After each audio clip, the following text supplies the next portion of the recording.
Said good morning, San Diego. Hello, everybody. What is up? My name is Sir Medieval, and welcome back to some more Ascent Infinite Realm.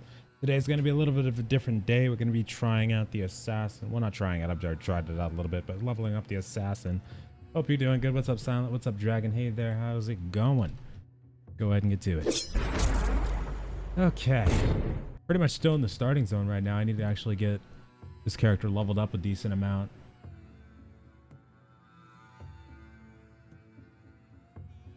Okay.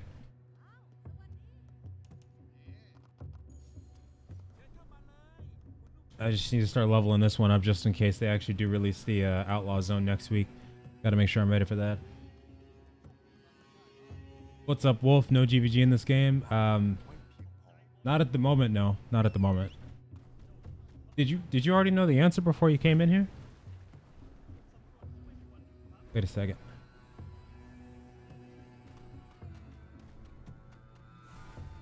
Okay, let's go.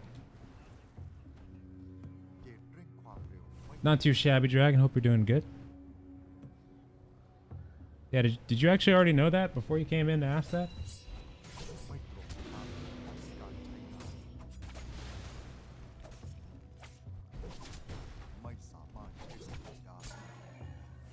I'm really enjoying the flying combat on this character as opposed to the Elementalist. That part is really fun.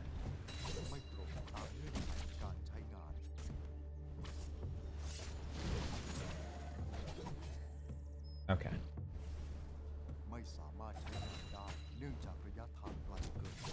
That might be a future edition.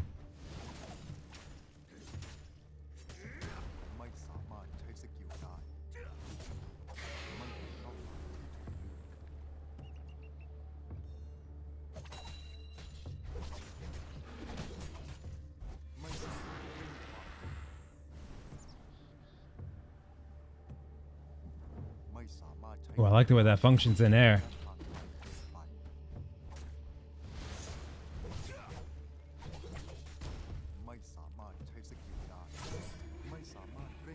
Okay.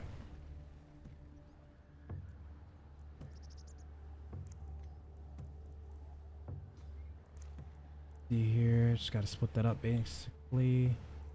Trade area is completely locked out. I gotta go get the money on the Elementalist after this.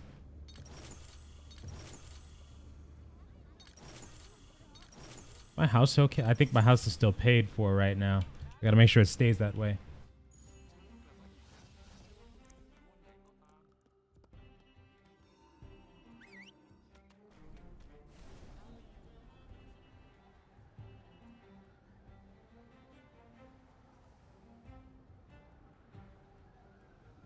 Looking good over here.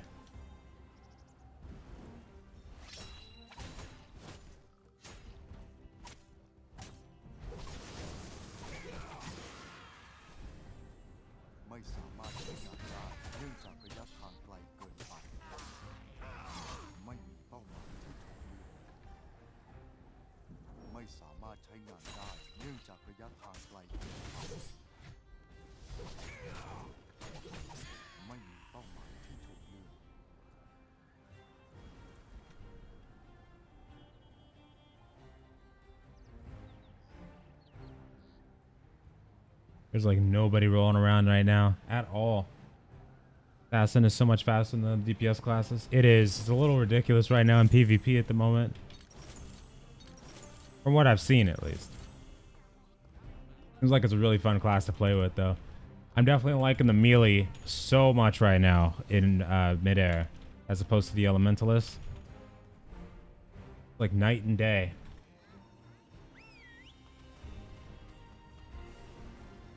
Really curious to see how the Korean version is going to go. I'm kind of hoping to see if they actually change anything.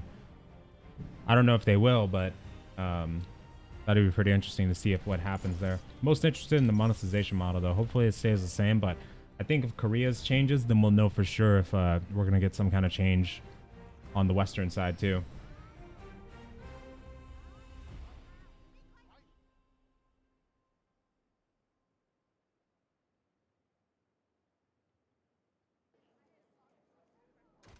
Come on, let's go. Okay.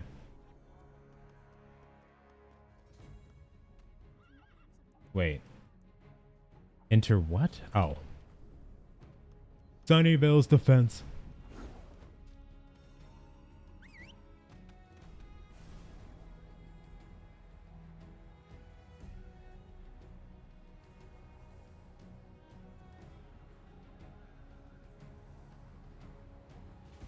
Get in this game soon when it comes out. Yeah, it'll be interesting to see what happens there. It's not going to be out for a little while, probably in the Western version. Looks like they're going to Korea next. 29th is when the sign-ups start for the Korean version until the 18th of June. But it seems like they're getting this stuff out faster than we anticipated at the very least, so that's a good sign at least. Oh, wait, hold on. UGG. Wait, are these real people? No. Okay. Why is the game so empty now? A lot of people stopped playing after like Classic WoW started and everything like that. Even before that, people were kind of falling off and whatnot. But there's not a lot to do in the game side of things yet because the battlefield and whatnot's not open, so people are probably going to wait for that, but not a lot of people will be waiting for that. Most people, like, we make up the majority of the people in here, like player base wise, because even though they, you know, only had it set to Thailand, most of the people playing were like from Europe, North America, and probably Korea. So once we left, there wasn't a lot of people still playing the game regardless too. People are flocking out to other games though now that they've had a try at this game, probably waiting for the Western version, just like Lost Ark. Okay. Enter the Sunnyvale, Sunsetville outskirts defense. I gotta find a teleport stone really quick. But once the Western version comes out, if the game will be decent enough to hold a lot of population, then there'll be a lot of people roaming around for sure. Korean test is going to be a good test to that too, because Korea's got a much bigger market than Thailand, much bigger market than most actually. But we'll have to see what happens there. Even though Korea still has Lost Ark right now, Lost Ark seems to be kind of losing players in Korea right now. I forgot the issues that they've had over there, but there might be people flocking over to this game once the Korean version comes out too. I know one of them was balance. That was an issue with Lost Ark's Korean version that a lot of people didn't like. Might have been monetization too, but I don't remember exactly on that count. Grand Plaza.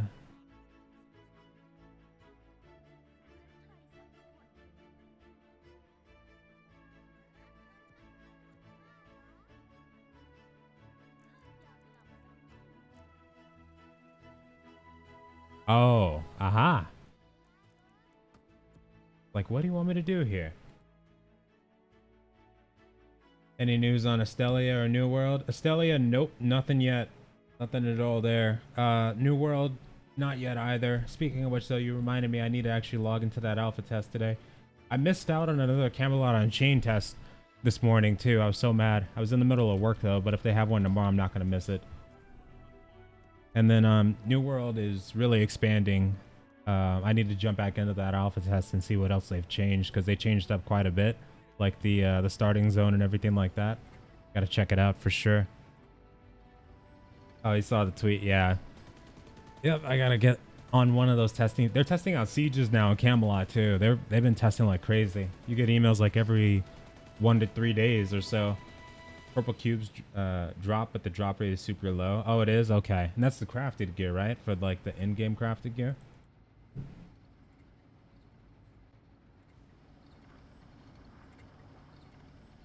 I'm so glad the airships aren't delayed anymore. The gunfire, at least. That was such a nightmare.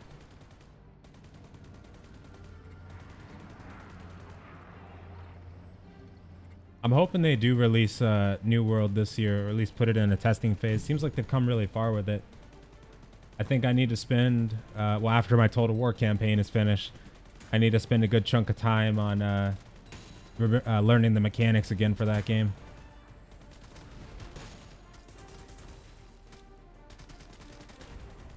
Get out of here. Uh-oh. Got him.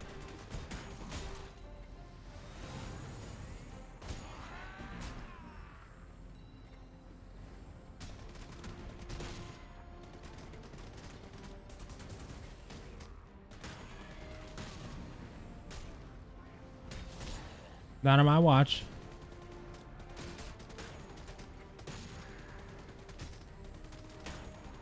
Okay.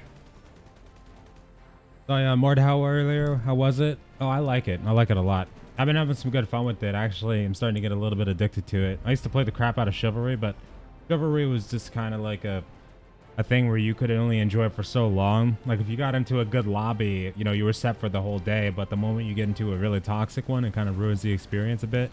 Or a couple different toxic ones at least. I like the fact that they don't have lobbies anymore, that it's just a full-on queue system. I think it really enhances the experience.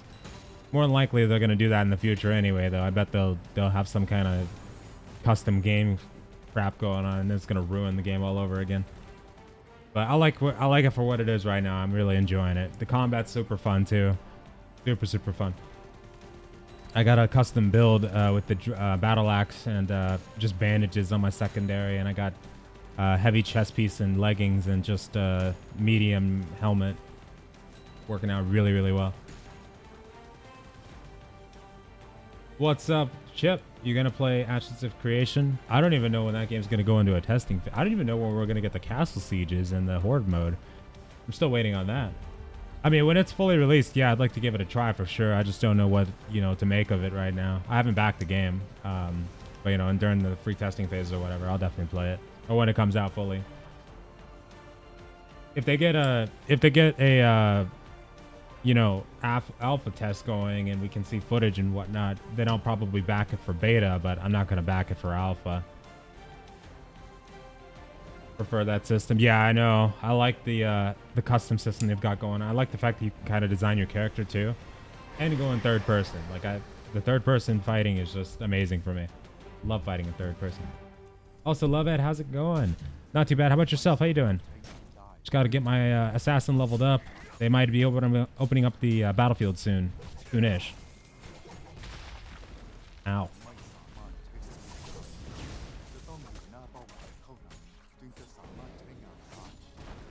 What's up, Synergy? You know it. Gotta get this guy leveled up. Assassin's pretty sick. Oh, shiz. Got it.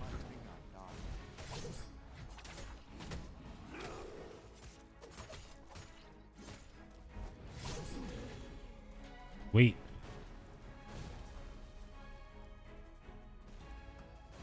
Probably not gonna make it if they release the battlefield on like Tuesday. I'm definitely not gonna make it to 40 something, but I'll get it as close as I can. I want to see if you know, they actually get out the castle siege and the horde mode before, you know, I go too far into hoping for Ashes though. 2021 at best, probably. Honestly, I don't think it's gonna be coming out anytime soon. Definitely not the rate they're going. We were supposed to get the castle siege back in December, actually. March was supposed to be the horde mode. We're still waiting on the castle. I want to play those modes though. That's like, I was excited for those. I never really am too crazy about battle royale kind of situations, but when I saw the castle siege and the horde mode, I was down for that.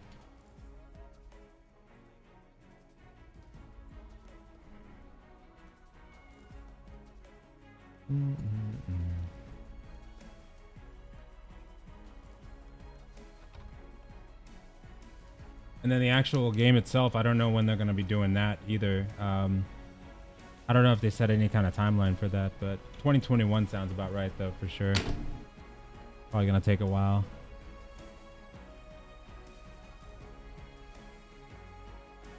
Till then, though, I could definitely play New World. I know New World definitely seems like it's going to be 2020 at the latest, for sure. That game is coming along very nice. They're hammering the crap out of everything over there. Then again, it is Amazon too. They probably give the game studio as much money as they want to play with. Like, this is the first game from Amazon, like the first full-on massive multiplayer online game. Let's make it a good one. Did you create a Gunslinger or Warlord yet? I have a Gunslinger. I haven't got him too far though. I think he's still at the beginner stages too. But I wanted to get an Assassin first because right now I think it more fits the playstyle that I'm going to go for PvP wise. So I decided to go for an Assassin, leveling them up first at least. Then later on, if there's time, but I don't even think there's going to be time, honestly, before the battle pass ends. We've only got 35 days left, so it's already like almost halfway.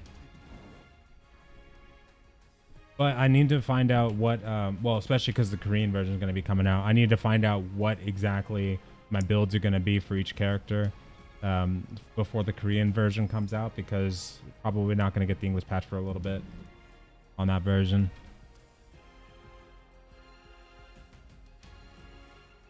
Was watching some older anime. Nice, love it. Hell yes. Oh, wait. Oh, yep. Okay. Thought I was stuck for a second. Glad to hear you're doing well too. Did you wait? Did you quit CB? No, I didn't quit it. No, I just not playing it right now. It's only a 4-day. It's only a 4-day beta, honestly. And then as soon as I saw that in the morning, like I was asleep. I wake up and then I see an email that came to me like around 9 at night saying that the beta was going to be open. I looked at the time and I thought in my head, that's probably like an hour from now that it's talking about, I guarantee you. I'm looking at this in my bed, and I do the time calculation. I'm like, yep, it's like a 9 to 12 hour. I'm just thinking in my bed. I'm like, fuck this. I'm not joining this test. I don't think. No, but I didn't want to. I was waiting to see if they would fix up the server issues first too before I jumped in there. But honestly, Total War 3 Kingdoms early access just started like the day that Conqueror's Blade did, so I knew that I was gonna have to make a choice there. Plus, I was still enjoying the crap out of Mordhau. So I decided just to say F that test. Yeah. What's up, Supreme? Server's been pretty good. I mean, I was in the first day and I saw the population. That part worried me. My thing was, I had a gripe with how they never advertised it. Like, this was supposed to be the final CBT and they kind of just threw it at us, which just didn't make sense unless they were planning on testing it, because they wanted to get a quick test with not a lot of people. Like, instead of limiting player base, entry, if you just do it like after a 12-hour announcement, then you're good, because pretty much hardly anybody's going to be playing it. So I had a gripe with that, and I felt like this was going to be a thing where by the end of it, people just wouldn't be playing it. Classic WoW just came out too, and Total War 3 Kingdoms early access on top of that. I just didn't feel good about this test, honestly. But it's only a final beta anyway. After this is open beta, and we all get to go ham. For me, it was a mistake going Elementalist first. Not really my type of character in this game. Warlord and Gunslinger seem way more fun to play. It really does, honestly. I feel the same about Elementalist. It was a mistake for me too to go first, because I didn't realize how it did feel clunky, especially in the air combat. Like when you're flying just on a mount solely, I hated it so much. But it is fun on the ground. It has its moments, but honestly, I couldn't get into it too. Thank you so much, Jay. I appreciate it. Also, yeah, you do need a VPN to play this game. You do. Yep. If you need more info on one, if you type !exit lag, it should bring up the command for it. They're going to make sure not to F it up. Hopefully, Kenny. Hopefully. Hopefully all those games make an effort to not. We're going to No Life Try Hard with our squad as soon as EA comes out. I don't know about that, man. Oh, I thought you said I was lagging for a second. Hold on. I got you. Exit lag. That's the one. Okay. At that point, you know what? I didn't even know if I was going to do squads anymore. You know why? Because whenever I did squads in the last test, I remember it took us forever to be ready. Like, the people were just waiting around in town, just twiddling their thumbs and crap. Like, once I get in, and it was like about 2 hours or so, and it was like a good 10-minute wait time in between queue matches. I think when it comes to the open beta, I'm jumping in there. I'm going with the first team that's ready. I think, honestly, because I don't want to be doing that. Not an open beta, at least.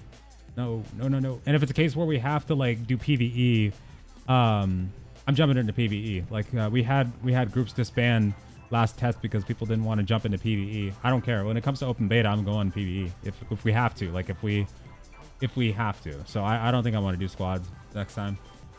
I'll be on like 5 hours before. Yeah. Honestly, I'm just gonna join like the first, because we're all gonna be in the same place regardless. But I need to make sure that I'm getting in there as soon as possible, and that we're getting into matches as soon as possible, like right then and there if possible. Right then and there if possible. Because I know with some of the squads and like our squad that we had, people have work and whatnot, so I wouldn't want to, like have people, have them getting pressured too because we're all waiting on them or something like that. I think when it comes to OPT, it's just like everybody goes everywhere. It's Unreal 3, 4, right? It's like a modified version of Unreal 3. Yeah. I always forget how to get in here. Hold on. Game looks beautiful. It's a graphically modified version of this game too. I did some stuff with Reshader, and it seems to be working out pretty well. I like it. Hopefully they do some kind of graphical enhance before or like after the game comes out or something like that. It would be nice like later down the line if they did a remastered version or something. What's up, Trini? How you doing today? The advanced hall of challenge doesn't always give an item to a person. You can do 30 levels and get 0 loot. It seems like a bad system. That's really weird too because of how they, have the loot system set up where they have like, they show the mythic gear itself in there. That's kind of strange. You can do like up to 30 and still get nothing. That's crazy. Wow. Hold on. I'm just going to let it auto path me. I always forget where to go. This one. Aha. Okay. Since it's going to be wiped, been trying to keep up with Ming, but since it's going to be wiped, I kind of want to give up. Honestly, I'm just going to, with that game, if it works out, because like at this point, I don't really know what Conqueror's, but I'm actually legitimately scared about it, because if it's legit starting to feel a little bit like, in terms of the, not the CMs, but the developers are not giving as much attention to NA as they were EU, at least at the last beta test. I don't know what's going to happen with the server, but they have to have that server working by the time open beta comes. Or they have to have a decent server host. Doesn't have to be working. Issues happen, crap happens, but we can't have that going on again. That's just not going to be good. I haven't looked at the Steam reviews yet, but it seems like Steam players are already getting shafted because they have to go through external means, or they have to go through some extra steps to actually get their game set up, when more than likely people that don't check the Discord or aren't on the Discord but on Steam solely are not going to do that, or not going to know how to do that. But I'm like from what I've seen in the Discord and messages, that people that are on Steam are having some issues right now, and they have to like refund their game and then buy it through the website. That's not going to be good to be jumping through hoops like that for Steam players once the game actually comes out. That's got to be solved too. Honestly, I'm scared for the NA version of Conqueror's Blade at this point. But if they want it to be solely Europe and Russia that they care about, then it makes sense, and it's on them. But we'll have to see, though. I'm just worried that it's gonna get to a point where it might end up just like that, where our version could easily just get slapped on a pay to progress system if things don't work out or whatever. Just because the population is like never, like these past 3 tests or so, population has dwindled so much. It's crazy. It's absolutely crazy, but we'll see what happens though.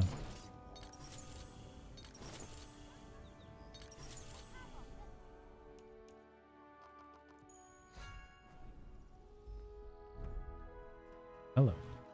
I've just been waiting for it for so long that I never really took the time to actually look at what's been going on, just like player population wise. Just play EU if it's bad.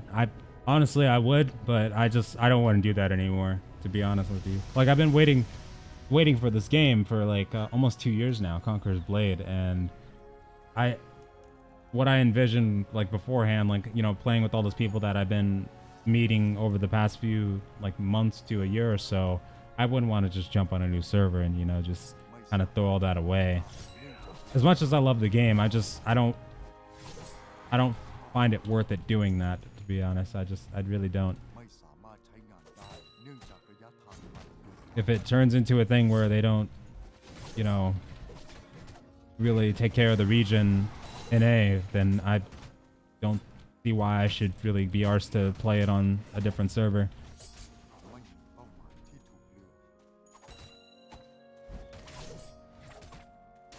That's what I might do. I think a lot of people will too. I think honestly, especially if the server doesn't work out on NA, a lot of people might. Oh, what's up, big boy? How you doing? You're pretty glad to hear you're doing good too. Also, Nuri, what's going on? New character? Yeah, I'm leveling up this assassin a little bit. Hopefully before they put in the battlefield. I want to make sure I get a couple levels in for sure before that point. I don't know if I'll make it, but I want to get it as close to 40 as I possibly can before that happens. Johnny Walker. Also, I'm preparing for the Korean version because I'm probably going to be switching over as soon as that one opens up.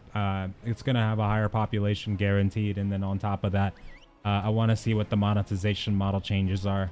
That's going to give a clear indicator if this game will truly be changing its monetization model, or might be changing its monetization model for NA or not. Korea, usually more acceptable to have like a, you know, system that a lot of people aren't okay with over there. So if they do it there, then who knows what they'll do here. They could, you know, just make it solely Korea if they do something like taking out the battle pass and make it a different kind of system where you can actually buy, you know, dungeon resets and things like that in the cash shop. But it's a good thing they released Thai first to kind of compare it to that, to this.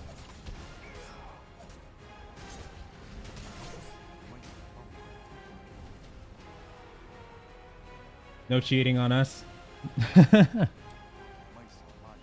Yeah, honestly, I wish everything was gonna work out with I really hope it does work out with Conqueror's Blade though. I really do. I'm scared for that final test or the actual open beta of it, but hopefully they do okay there. I won't blame the CMs though. If it comes down to it where it just, you know, doesn't work out on launch, then I'm not gonna blame them. I'm not gonna blame anybody at that point. I mean, more than likely it'll be the developers who have control over it at that point, but still, gonna say F it. Got my time out of it. Played that game on and off for like a year and a half. Well, pretty much not on and off. It's just like every testing phase for the most part for about a year and a half. Dismantling a purple shield gave you only a purple enhanced stone for artifact. Are you serious? Good God. How does that even work? For your artifact? That doesn't make any sense. Does this game not feel like another copy pasta to you? I've played too many of these. They all feel like copy pastas for the most part, but that's the nature of the games. They're either complete copy-pasted games, or they feel like other games you played before, but with some unique features to them. For this game, it's the steampunk aspect, but I mean, after you play like Archeage, BDO, pretty much, there's a lot of Korean games back in those days, like Blade and Soul, for instance, everything like that. They all start to feel the same at that point. Nobody's really going to do anything groundbreaking until 2021, 2022. So honestly, it's a decent experience. It's not anything groundbreaking, of course, but not anything that is going to make me stop playing the game. Weed? Because I'd rather take a decent gameplay experience over having no MMO to play at all. So I don't mind. Have they mentioned anything about actual endgame? No, not yet. I don't think. The Korean version's been announced, and they're supposed to be opening up the battlefield in the Outlaw Zone. That is what they're going to be adding. And the Outlaw Zone actually does have world bosses and field bosses and things like that, and other PvE options. So that's the next thing that we're waiting on right now. I will play it passively, if anything. I know I definitely want to go hardcore on the open beta test, but I won't mind if I have to, take it slower. Conqueror's Blade is like a game where once you log in, you basically got to be there the whole day until your games are done. Even like taking 10-15 minutes to eat is detrimental to your progress.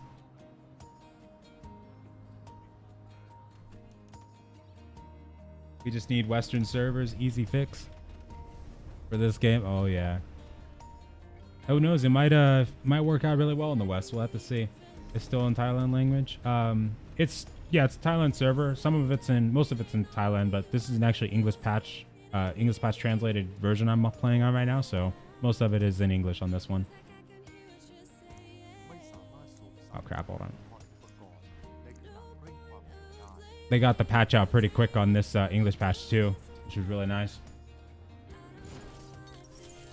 But yeah, once it gets to the Korean version, it's probably going to be a little while before the actual English patch comes out for that too. So we're probably going to be waiting a little bit. Hang, what's going on? How you doing today?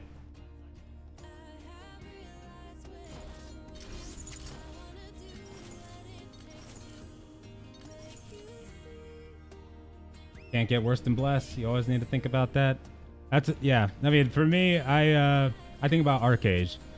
I think about how badly Tryon screwed that game up. That's like my mantra. Like, you can't get worse than screwing up Archeage.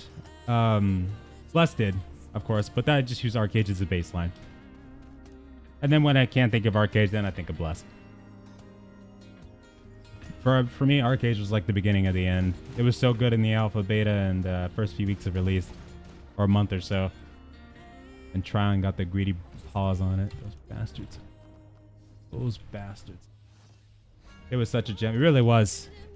It was a diamond. And they effed it up all the same. That's why I'm more holding out for games that I think might have a chance of being groundbreaking. More than likely like Lord of the Rings Online. Sorry, not Lord of the Rings Online. The new Lord of the Rings MMO that they're working on. Athlon Studios or Athlon Games. Athlon Games, I think their name is. The people that are tied to Warframe. I think that one might be pretty interesting. Depends on if it's a full MMO or not, or even if it's just like another Warframe, but in Lord of the Rings, then that would still be cool, but not for a full-on MMO, I guess. I'd have to find another one. Moonlight Blade is going to be coming to the West before long, I know, once they get that Nexon deal done. That's probably going to be done in like 2020, if not at the end of this year. Moonlight Blade seems like it's ready to go. It's not going to be anything that's groundbreaking either, but that one's going to be like a successor to Age of Wushu. That's what I need. I don't know about everybody else, but I've been waiting on an Age of Wushu too. Unchained has potential. Unchained is going to be sweet. Well, I mean, it seems like it's going to be sweet. I missed it out on like 2 testing phases in the past 2 days. I need to actually jump in on the next one. But I've been playing through the testing phases over the past few months and whatnot, ever since last year in July. And they test the crap out of Camelot Unchained. They really hammer that stuff out. Pretty nuts, actually. There you go. Wait, what is that building? Hold on. Oh, it's just an activatable? Hold on. I missed Lotro. Lotro was pretty good. It was pretty innocent. Oh, wait, is it a thing I just... Oh, continuous. Okay, I see. Oh, I see. It's something that you hold and you have to be targeting someone, right? Oh, just that. Okay. Cool. Kind of glitchy, though, I saw. It wasn't like fully activating or staying active. Sub skills do that on the Elementalist too. Probably the ping that's doing it though. I gotta learn how to use these skills. What does this do? Hold on. Oh boy, that's right. Crowfall looks hit or miss so far. Yeah, Crowfall, I've been playing that one too. On and off. They're making good progress for sure. Probably gonna be a little bit before that one's ready to go though, of course. That's so cool.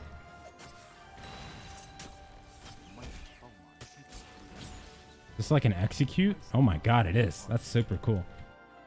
Liking this. I do miss Lord of the Rings Online a little bit sometimes too. Same thing with like the way Guild Wars 2 felt at the first time, and Final Fantasy 14. Oh, Final Fantasy 14 is still awesome. Oh, why doesn't it stay active? Oh, my CP, that's right. Duh.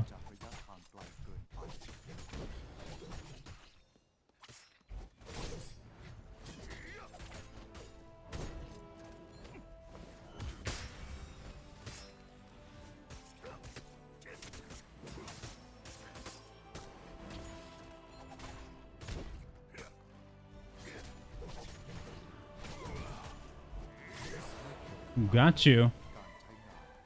I'm liking these combos already. Damn. Someone finally mentioned Moonlight Blade. Talking about you. Hell yeah. Ever since I tried Moonlight Blade out in the Chinese beta when it first came out, I knew that that was going to be what I was going to wait for. They had Beggar in there. They had Royal... I'm pretty sure they had Royal Guard. They had Ame. They had Wudang. They had all of them. And more. I knew that. That right there, that was like my Age of Wushu 2, unless Age of Wushu 2 actually came out. I've got to continue the Wuxia love with that game. When that game comes out, I'm ready. So Nexon's probably going to get bought by... you know what? Between the people that were buying or bidding on Nexon, Disney probably the best suited to get them. Or Disney or Amazon. I think one of those... I don't know if Disney was bidding on them, actually. I'm pretty sure Amazon was, though. Too bad in this game you can't change rune slots, so if you get a bad one, you can get another piece. Oh, yeah. Need to get another piece, so you got a mid-max and whatnot. I guess when you're crafting, that kind of makes it easier. But I thought they'd be able to, you know, put gear on the auction house, but apparently not. Apparently not. The global CD garb. Oh, Final Fantasy 14. I mean, the combat can be pretty fast-paced if you, you know, take into the account the insta-cast skills, but for the most part, Final Fantasy 14, it's so hard to get into because of the global patches. If you can't get past the Final Fantasy A Realm Reborn patches, like around level 50, you have to go through this block of just like a bunch of filler content. Then you get to Heaven's Ward. That's the good part. And then Stormblood, too, is really amazing. But before that, oh my god, it's so hard for a lot of people to get into that game.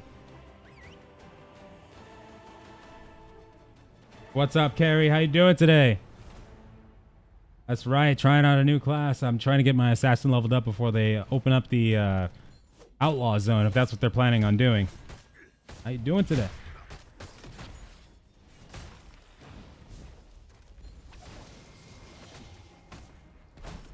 Oh, dang, I was supposed to dodge that. Hold on. Let me reset it.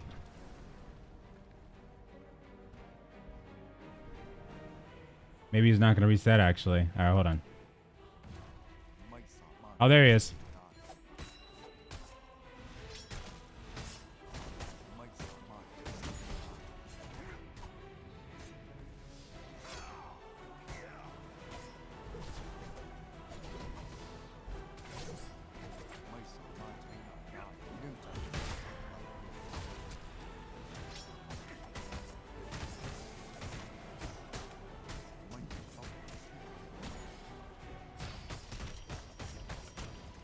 What the hell? This is a hard boss to beat. Oh, he is a 5-man, so that'll do it.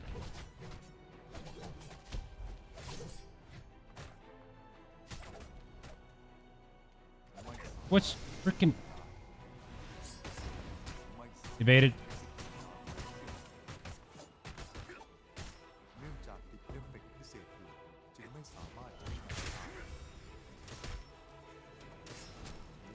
How am I supposed to do a 5-man?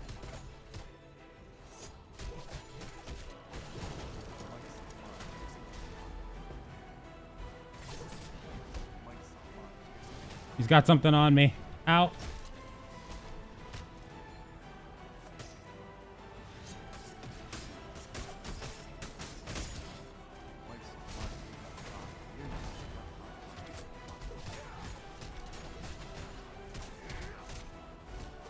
You said no way I soloed that boss? Well, now you're challenging me. I like a challenge. I'm probably gonna die though, let's be honest.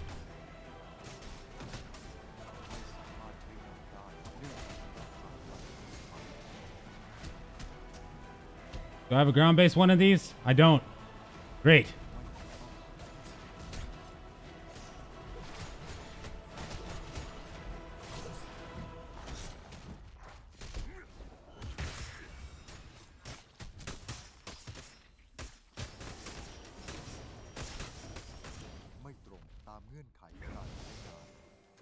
Oh, good. It actually dodged.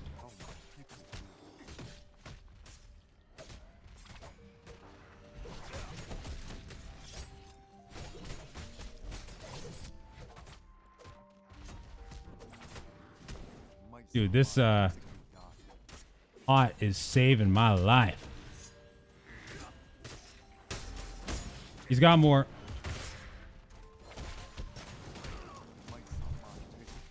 Oh, snap. Uh-oh. Here he comes. Ow.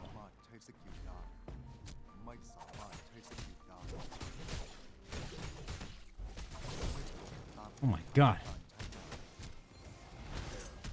Damn.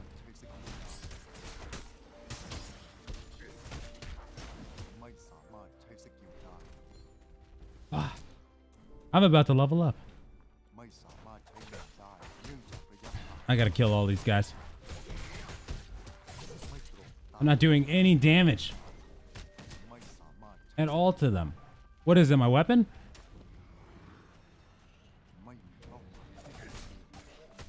Hold it. Ah. I have an idea.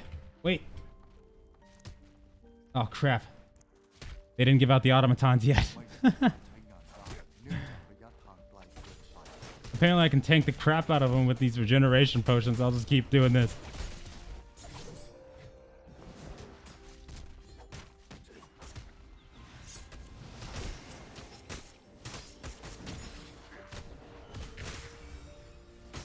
This works. And die.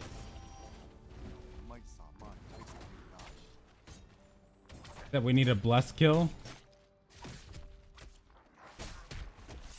It's not hard to kill that game, I'll tell you that much.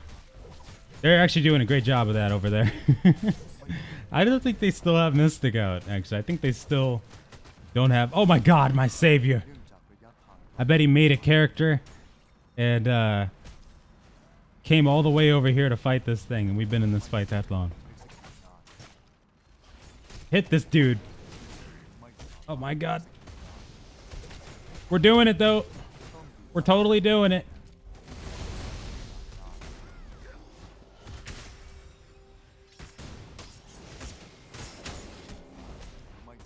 I understand everything now. Is he alive? He's fucking dead. You serve your country well, broski. I'll take it from here. Watch out.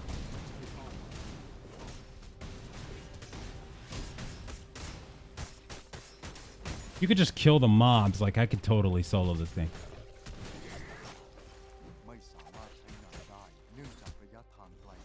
Assassin is so crazy.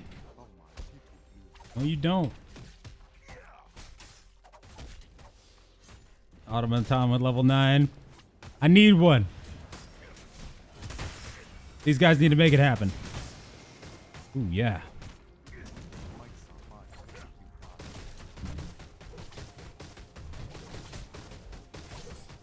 Why wasn't I not playing Assassin first? Jesus. Is this a beta game? Yeah, it is, McKay. It is. Uh-huh.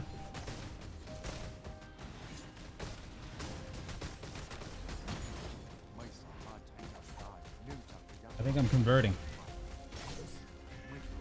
Wait, hold on. I gotta be careful here. I might die. Is he alive? I think Buddy Boy's dead.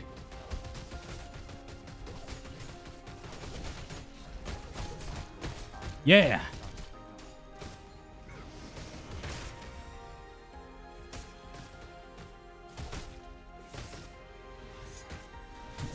Oh my god. Right, and then it's like a level 40 person just comes over here and one-shots this guy. Holy shiz, dude. That was crazy. Wow. Problem with Assassin is that it's not Gunslinger. You're right, but I'll take it, though. I gotta take it. I think it's fun to play. You said KUF2? Wait, what is KUF? Oh, Kingdom Under Fire 2. Oh, that's what. I was trying to figure that out for the past, like, 10 minutes now. Okay. Is that game still... Oh, that game shut down, didn't it? GG, hell yeah. But I love the Gunslinger. I do, but Assassin's pretty sweet. I just wanted to play Assassin because I knew that once the Battlefield and whatnot came out, I'd have to play one. Because my playstyle just calls for it. There's no way I could actually do that on an Elementalist. Like, I like to jump on airships and gank people. That's not going to work as well. Definitely doesn't work as well. I need to be able to get in there and just, like, one combo somebody while they're on that helm. I think they just shut down the Russian server, but Asian was shut down first. Oh, okay. They just shut it down? That sucks. I know that was a game that that a lot of people were waiting on too. Kingdom Under Fire 2. That's a shame. There's just a little bit of input delay on that dodge.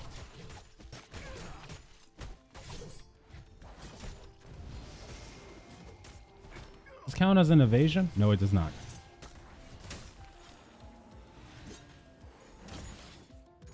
Yes.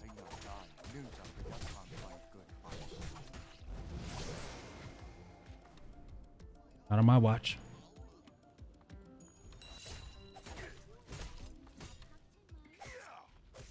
I think I would actually have a lot of fun grinding mobs on an assassin. You know, I think the problem with Elementalist is that people say, you know, people would assume that it actually does really well in terms of AoE and whatnot, and that's how it makes up for, you know, not doing as much single target damage or not being as cool as these other classes. The truth is, though, these other classes, like Gunslinger and Assassin, both do Elementalist job way better than Elementalist actually does. When you think about it, the only AoE that we really have as an Elementalist is there's like a very few amount of skills that don't do really crap for damage, but it's the firewall, it's the ice that you can apply to, you know, those other mobs. They're really just about CC for the most part. They're just CC hogs. I thought that's something to kill. Is all they are for Elementalists. But even in terms of CC, like even Warlords have more of that than us. And really, the CC itself is not too hot regardless.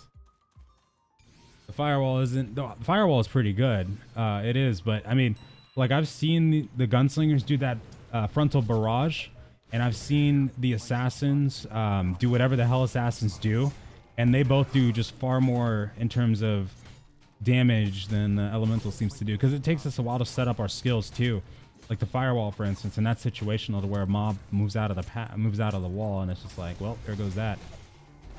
But I think that maybe they need to buff that AoE damage, or it just kind of really makes the elementals useless right now. More of a mage kit in this game.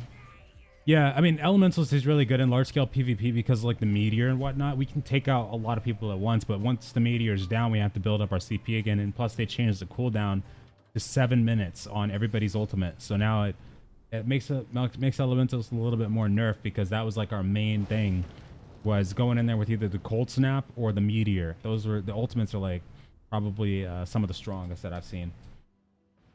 Warlord is just YOLO fun. But for like 8, wait. Kingdom Under Fire was open for 8 years before they shut down? Holy crap.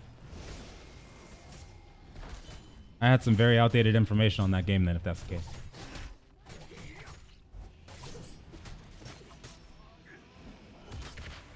I like that skill. That skill's pretty cool. I keep thinking this is Mordhau, where I can just climb on something. Warlord seems pretty fun, though. That class is... Oh, that is a good class for PvP. I've seen that they have some crap that you really can't get out of easily. Like, I think they're the only class, really, that I've seen that has that much CC next to Elementalist. They have some crazy crap. Still trying to figure out all what they have, though, too. Is it soft targeting or action combat? It's a hybrid, so it's more like Blade and Souls combat. More like an action camera with the aiming and whatnot, and then more of you execute your abilities through your hotkeys, like 1 through 10 and whatnot, but it's more of a thing where it's like almost action combat, but not quite there. Like it's a mix between tab target and action, but you don't have the tab targeting camera. Like, you can't tab between enemies, if that makes sense. Blade and Soul is like the best way to describe the combat system, though, hands down. Oh,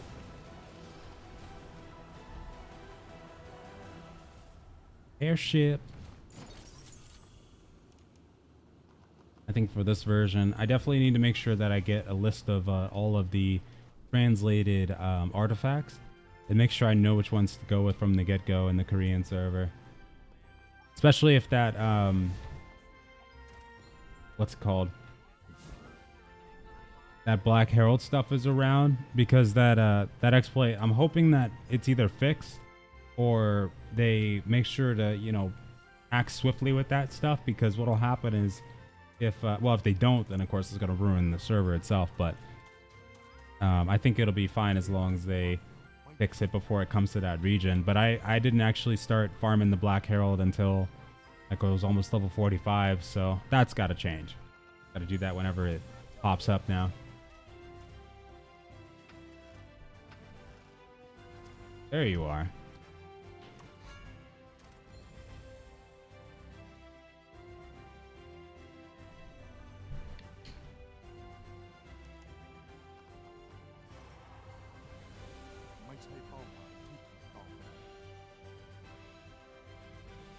I think this is the scene where he takes me on that griffin ride.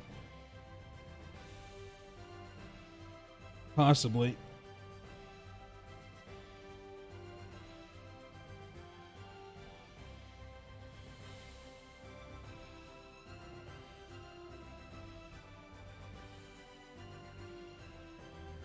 Really interested to see what new classes they're going to come up with in the future, though.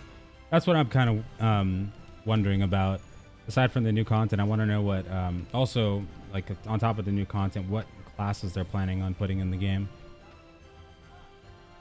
They haven't really said much, at least not Thailand. They haven't said much, but Cao, they're more tied to Bluehole, it seems, or more in contact with Bluehole. So I think when the Korean version comes out, we might get more of an understanding of like a roadmap of sorts and things like that.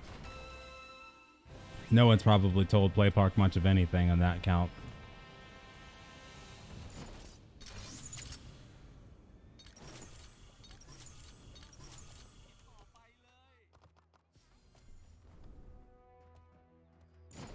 Loving the look of these wings right now. Hell yeah. I think I can glide all the way. No, I can't. Thought I could glide all the way over there. Glide here. Yeah, Red. So it's mixed between action combat and tab targets. More like Blade and Soul than anything. Not so much tab target, but more of a mix in between. Like you don't tab between enemies like action camera. And it's more like a tab targeting combat system, but with an action camera. And when you want to attack, you can left click and right click like you would in an action combat game. But yeah, it's more of a hybrid.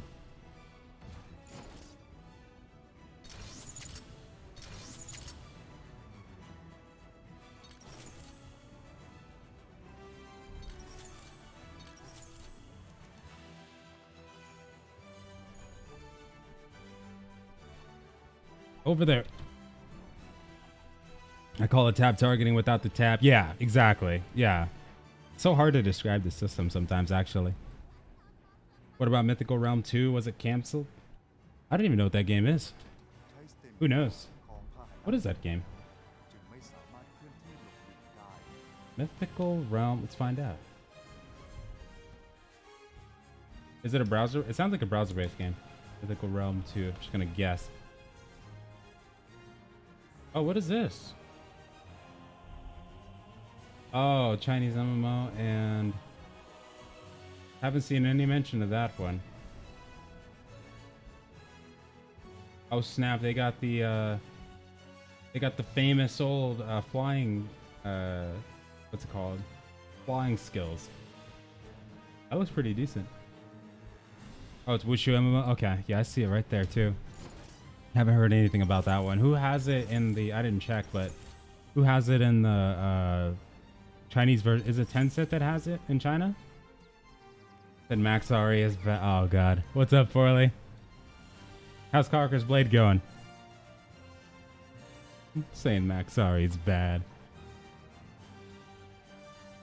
Flying, do a barrel roll. Yes. Oh, God, yeah. I remember that mission. Holy crap. Can't believe it's been this long, but I remember that mission. I knew, once you said that, I knew it had to either be Age of Wushu or Blade and Soul. Remember that exact one. I love the flying skills in Age of Wushu. That's the part of me that makes me set Wushu MMOs and regular MMOs apart, because they just never feel the same. They really don't. Age of Wushu was the jam. Rest in peace, Age of Wushu. I know. I'm hoping that they bring Moonlight Blade to us next year, or they finally release some information about Age of Wushu 2, because need one or the other, that's for sure. And they're definitely not going to let Age of Wushu 2 go for too long without giving us some deets on that. They know that's going to be their flagship now that Dark and Light isn't doing too hot, for Snail at least.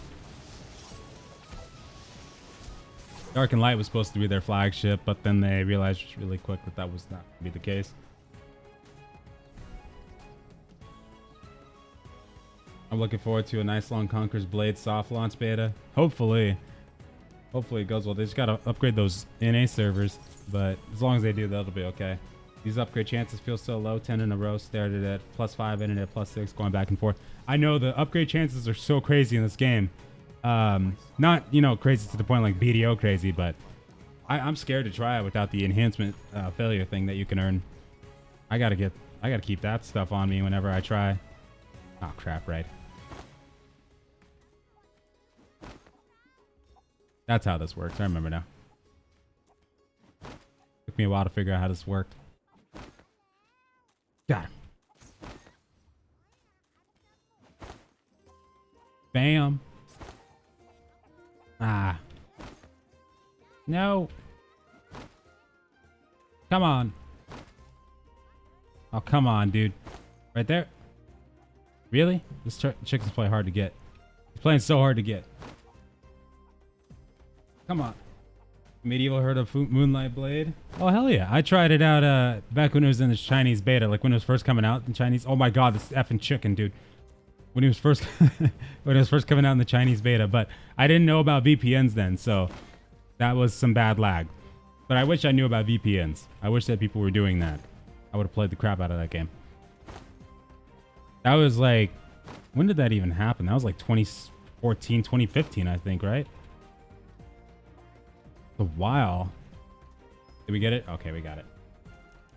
Were you able to try Legends of the Ancient Blade at all? No. In terms of like Wuxia MMOs, Nine Dragons, Age of Wushu, Long, Swordsman, and a couple other ones, but not that one. No. 2015? Yeah, that was a while. That's right, 2015. I've been waiting ever since. I mean, that game has it all. It has the Beggars, Royal Guard, Ame. Not that I play Ame, but still. And they have like so much more past that too. They seem like they have some really good classes for this one. The only thing I didn't like about it was the linear leveling system, like how it's basically you kill these mobs in a specific hallway-like area, and then you go fight a boss, and then you basically do the same exact thing on the next map. But the combat was so fun, I didn't really care. But that part, I think, might grind some people's gears. But honestly, I never got to the end game. So if the end game actually is really good, then F it. I bet the PvP will be sick. It's bad that you need more of them as you go up and for plus and try. I might be weird, but I like gear enhancing. I think I like it more in this game too if I was playing a class that I was enjoying it on from the get-go. Because I hated grinding on the Elementalist. It was just like the most annoying thing in the world. I would do everything else like questing and airship combat over Elementalist gameplay. But I think once they add a new melee class, or if I play this one or Gunslinger, I think I'll enjoy it a lot more. Not mind the gear enhancing so much at all. Failing an upgrade, do you lose upgrading progression or just not gain the progression if you would have succeeded? So what happens is after +5, because from +1 to +5 you don't, downgrade or anything, but once you get to +5, you can actually get your stuff downgraded so it can go back to the previous level. So yeah, you essentially lose the upgrade progression, but it never has a chance of getting destroyed at least. But yeah, you can actually get downgraded. But there's items you can earn in game that will allow you to do it without failing. Like try to enhance it without failing. So, or you can also do like a guaranteed upgrade where it automatically succeeds, but you have to pay more gold for that. Much more gold if you want to do it that way. Hey, what? Oh. The 11. Did you just say chicken? There was a chicken a second ago. Oh wait, turkey. That was a turkey, wasn't it? Whoops. Is your spec list still up to date though? Wait, were you actually from in America? Yeah, Nine Dragons, you know it, Forley, hell yeah. And California, I'm from California. You mean my computer spec list, or what kind of spec list do you mean? That was a turkey, wasn't it? I just defaulted to chicken, I guess. Yeah. Oh boy. They look the same, right?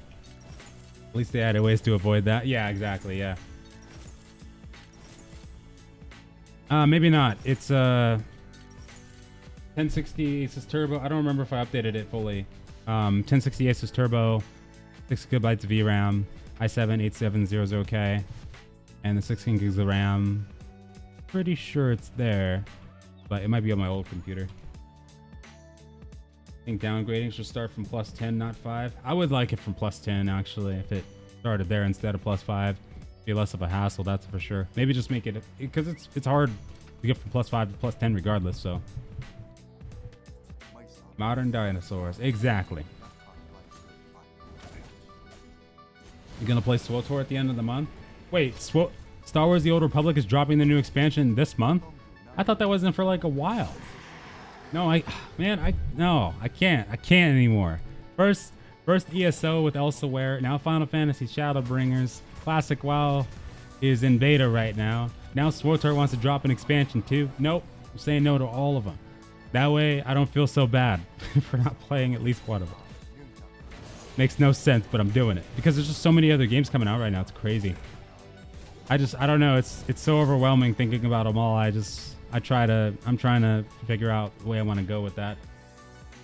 Dang, that's crazy. I'm not prepared for SWTOR expansion though, not at all. I'd still have to. I don't know if they've increased the max level or anything, but I'm definitely not prepared for it.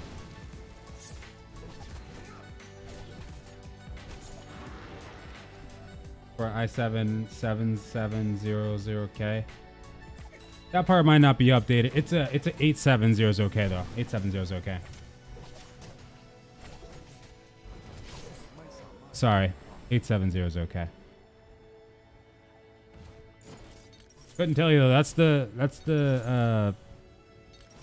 processor hertz that they had there. So I wasn't gonna argue with the store itself. Sure, it's a while away. SWTOR didn't. They already give a release date, September. Oh, September. God, that's crazy. Actually, is there a higher for that? Let me see.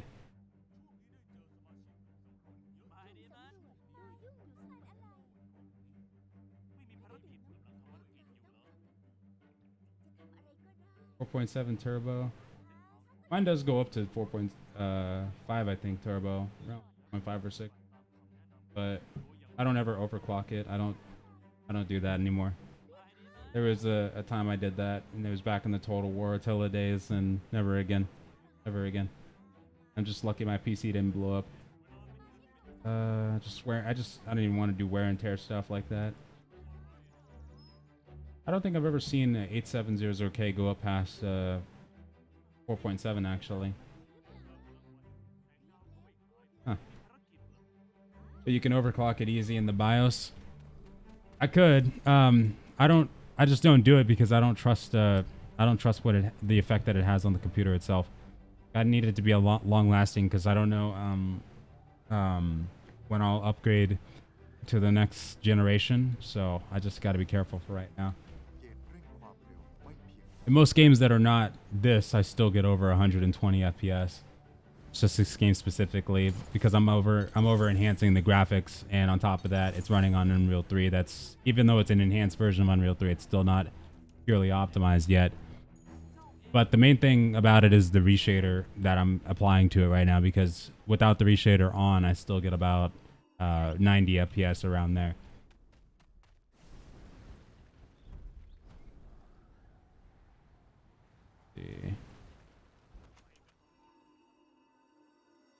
Planet. Oh, they were making a new planet too? That sounds super cool. That's awesome.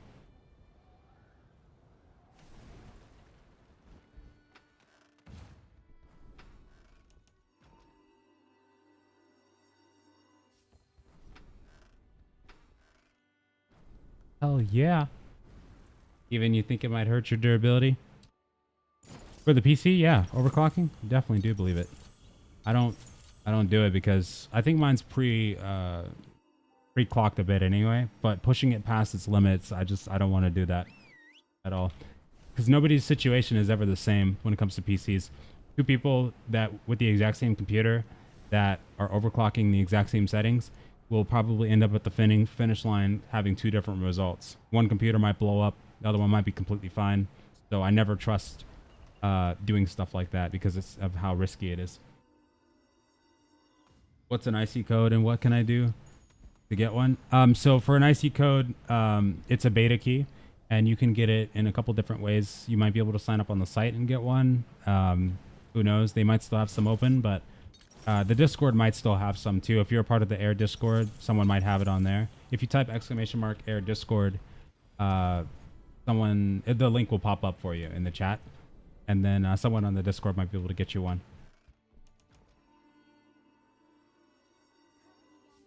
In Silicon lottery? Yeah, exactly. It'd be a lottery for the computer situation too. Because if I have to flip this computer right now, oh, that'd be terrible. Or just like in the future. Probably last a good year and a half before I started having issues, but I'm not in the business of replacing my computer every year, so not at least right now.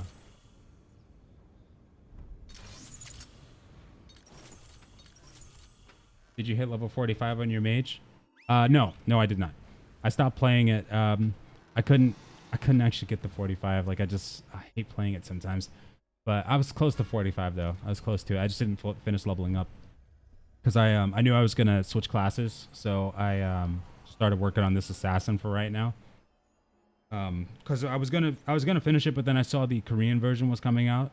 So I'm stopping like going ham on this version because I'm going to switch over to the Korean version when that comes out and see how they changed up like the monetization model and see how it runs and everything like that too.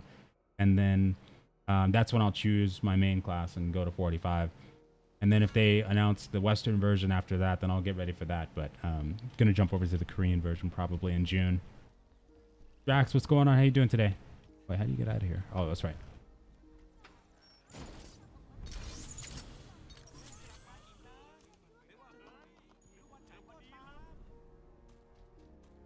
Okay.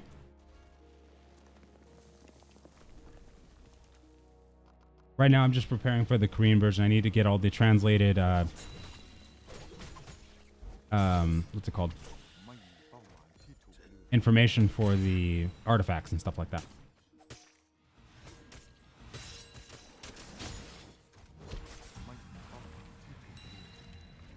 Oh, hey, beautiful.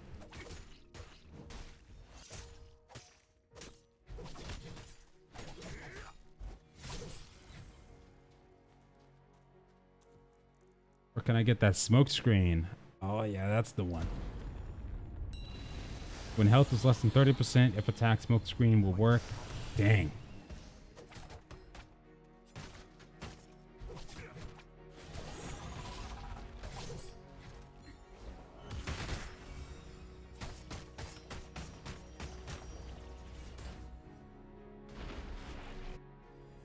There we go.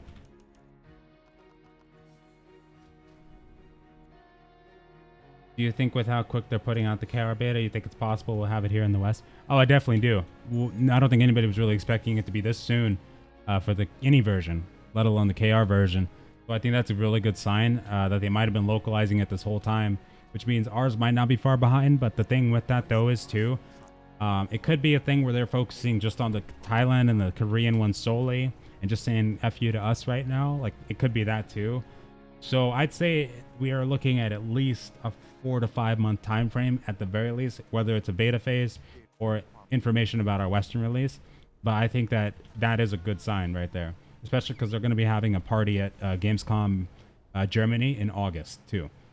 So I think that that's going to set up hopefully some more information to come from the future. Doing pretty decent, Strax. Hell yeah, finally done with work for the weekend, so that's helping at least. And you still remember me? Of course, yeah. Glad to hear you're doing good too. Oh, I think I like this mission. But I think we'll definitely get something this year for sure from this game. Any more news on Chronicles of Valeria and some other games? Chronicles of Valeria is having its domain selection right now, so we're actually getting to the stage where we're starting to pick where our cities, where our towns, duchies, counties, and kingdoms are. Kingdoms have already been picked out. I believe they've done the dukes. and now it's on the counts, and then the counts might be delayed. Counts are delayed. Now it's going to be mayors after that, and I'm a mayor as well, so we're going to be picking in June at this point probably. And then what's going to happen is after that, they already have been working on their Alpha 0 client, so they've been doing that for a few months, and we've been seeing the progress of that. So I'd say probably in about 3 months or so, they might have Alpha 1 test going, or close to being ready for the people who have access to it. And then that's probably going to be under an NDA guaranteed, though. And then I'd say probably like 2020 at some point might get Alpha 2. That part I'm a part of. I'm part of Alpha 2. And then for Pantheon, they're still going strong. They recently had a developer live stream, and they've been upgrading the crap out of their game. They had some new spells, I think. You guys were telling me about that. Zenu, I think, was talking a lot about it too. But some new combat stuff going on in the developer live stream, and they had Co-Carnage advertising it as well. And then Camelot and Chain's been having testing phases like crazy. Amazon New World did a complete revamp of their starting zone, and they seem to be gaining some major traction. Crowfall's been updating on the sidelines as well too. Are you gonna play the CBT of crap? Which one? Sorry, my memory just failed me right there. We were talking about so many games. I think they're gonna announce the beta at Gamescom. It could happen that way. Yeah, it could happen. But that's August. I mean, since we've had the Korean beta this close to this one, I mean, it's not even 30 plus days, and the Korean version's already been announced for the signups at least. So I think they could definitely announce it in August.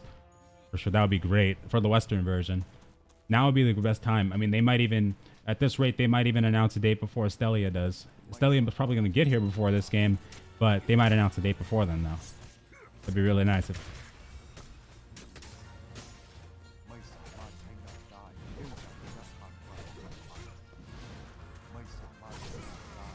Goodbye.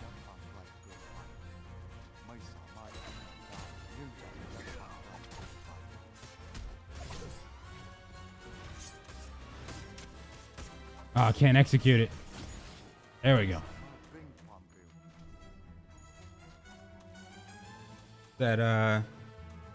Oh, Conqueror's Blade. Oh, crap, my bad. Hold on. You say you think we won't see stuff till 2020? Probably not. Nope. I think it's going to be a slow, boring year, to be honest with you. I think it's going to be a very slow and boring year. But I think 2020 is when games are going to start actually coming up the pike and actually getting a lot of progress or have their testing phases ready to go. 2019, though, it's not looking good so far for what we're going to be getting right now, at least. Just needs to play Conqueror's Blade, as some consciences even tell on him. I really want to right now, but man, I'm just not feeling that final beta right now. I'm so surprised it's only 4 days. That's crazy. They never give us enough time to really test crap. Man. I don't even want to jump into it. Mainly because too, like the first day it happened, felt like it was such short notice. Like I was sleeping the whole time for me personally. Like I was sleeping the entire time between they announced it and between it actually going live. And then my work started like right on the 7 a.m. I was playing a few games with people, and like I liked the new maps and whatnot that they had available that were in the PTR and whatnot. But I was just like, you know what? I'm not even gonna do this anymore. Like I need to actually focus on my work today. And if you're not in there in the first day or just going ham from the very beginning, there's no point. In the test of it. Waiting till open beta is long or not. I don't know. It's probably gonna be, at least it'll be a 7-day head start. Hopefully they don't. I mean, I'm hoping they actually advertise the damn thing. Seriously, because they didn't even advertise this one. This is the final CBT. It's not no regular like house test. That's what surprised me the most. Like, it was just like a random announcement at night. Like, I got an email about it, and I was like, what the hell? Because like I checked it in the morning, like I was laying in bed, and I was like, I was telling myself, I guarantee that starts in an hour from now. Like when I woke up, I checked the time and I actually like translated it, and it did. Like, you gotta be kidding me right now. But I think maybe it was a thing where they didn't want that many people playing, because that's a good way to do it. Just like, release it the next morning. Not tell anybody. Not tell anybody outside the Discord, at least. And Facebook and Twitter. Conquer's Blade, let's go. Final CBT. That was... It doesn't even... Yeah, I know. It doesn't even feel like a final CBT right now. It's crazy.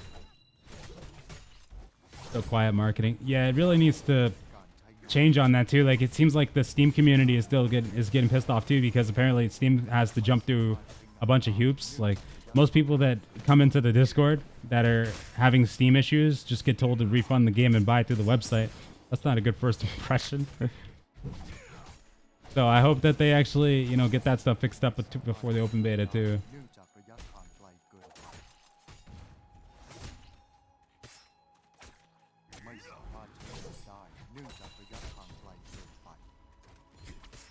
Not a good first impression, at least from a new player coming in. Most, like, people who know about the game, are, you know, they're not going to care. They've been following the game for a little bit. The people that know nothing about the game, just buying it off of Steam and then, you know, having problems right out the gate like that, that's not going to be fun for them, I'd imagine. Ow.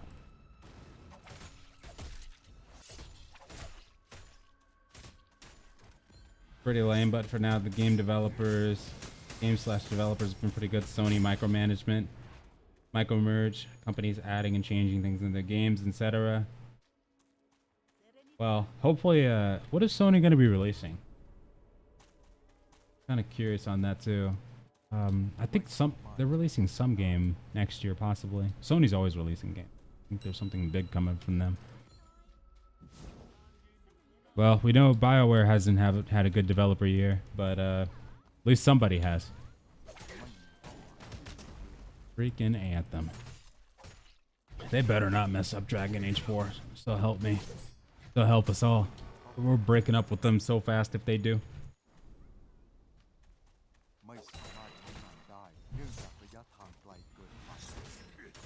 I really like this class. I think even though I know I'll get, you know, it'll start to get a little tedious once I get to the grinding aspect, or, you know, just the grind in general will get tedious. I think I'll enjoy it more on this class than I would at Elementalist, at least. Sony and Microsoft in the cloud system. Ooh, getting fancy over there. I need to look more into that. That sounds pretty cool. Honestly, just hope that this year Nexon just seals the deal. They get bought out by somebody, and we get some more dates for next year. I have a feeling that Amazon's New World is going to announce something by the end of the year or something. Maybe Gamescom. But they seem to be winding up. I need to actually get a feel for the mechanics, because I've been in the alpha test for like the past like 4 months now, but I've barely done jack crap. I think I've won, like when I first got in, I went to like level 30 or so, I think, but I wasn't, not 30 actually, like 13. Yeah, 13, wrong game. But I need to get a feel for the mechanics.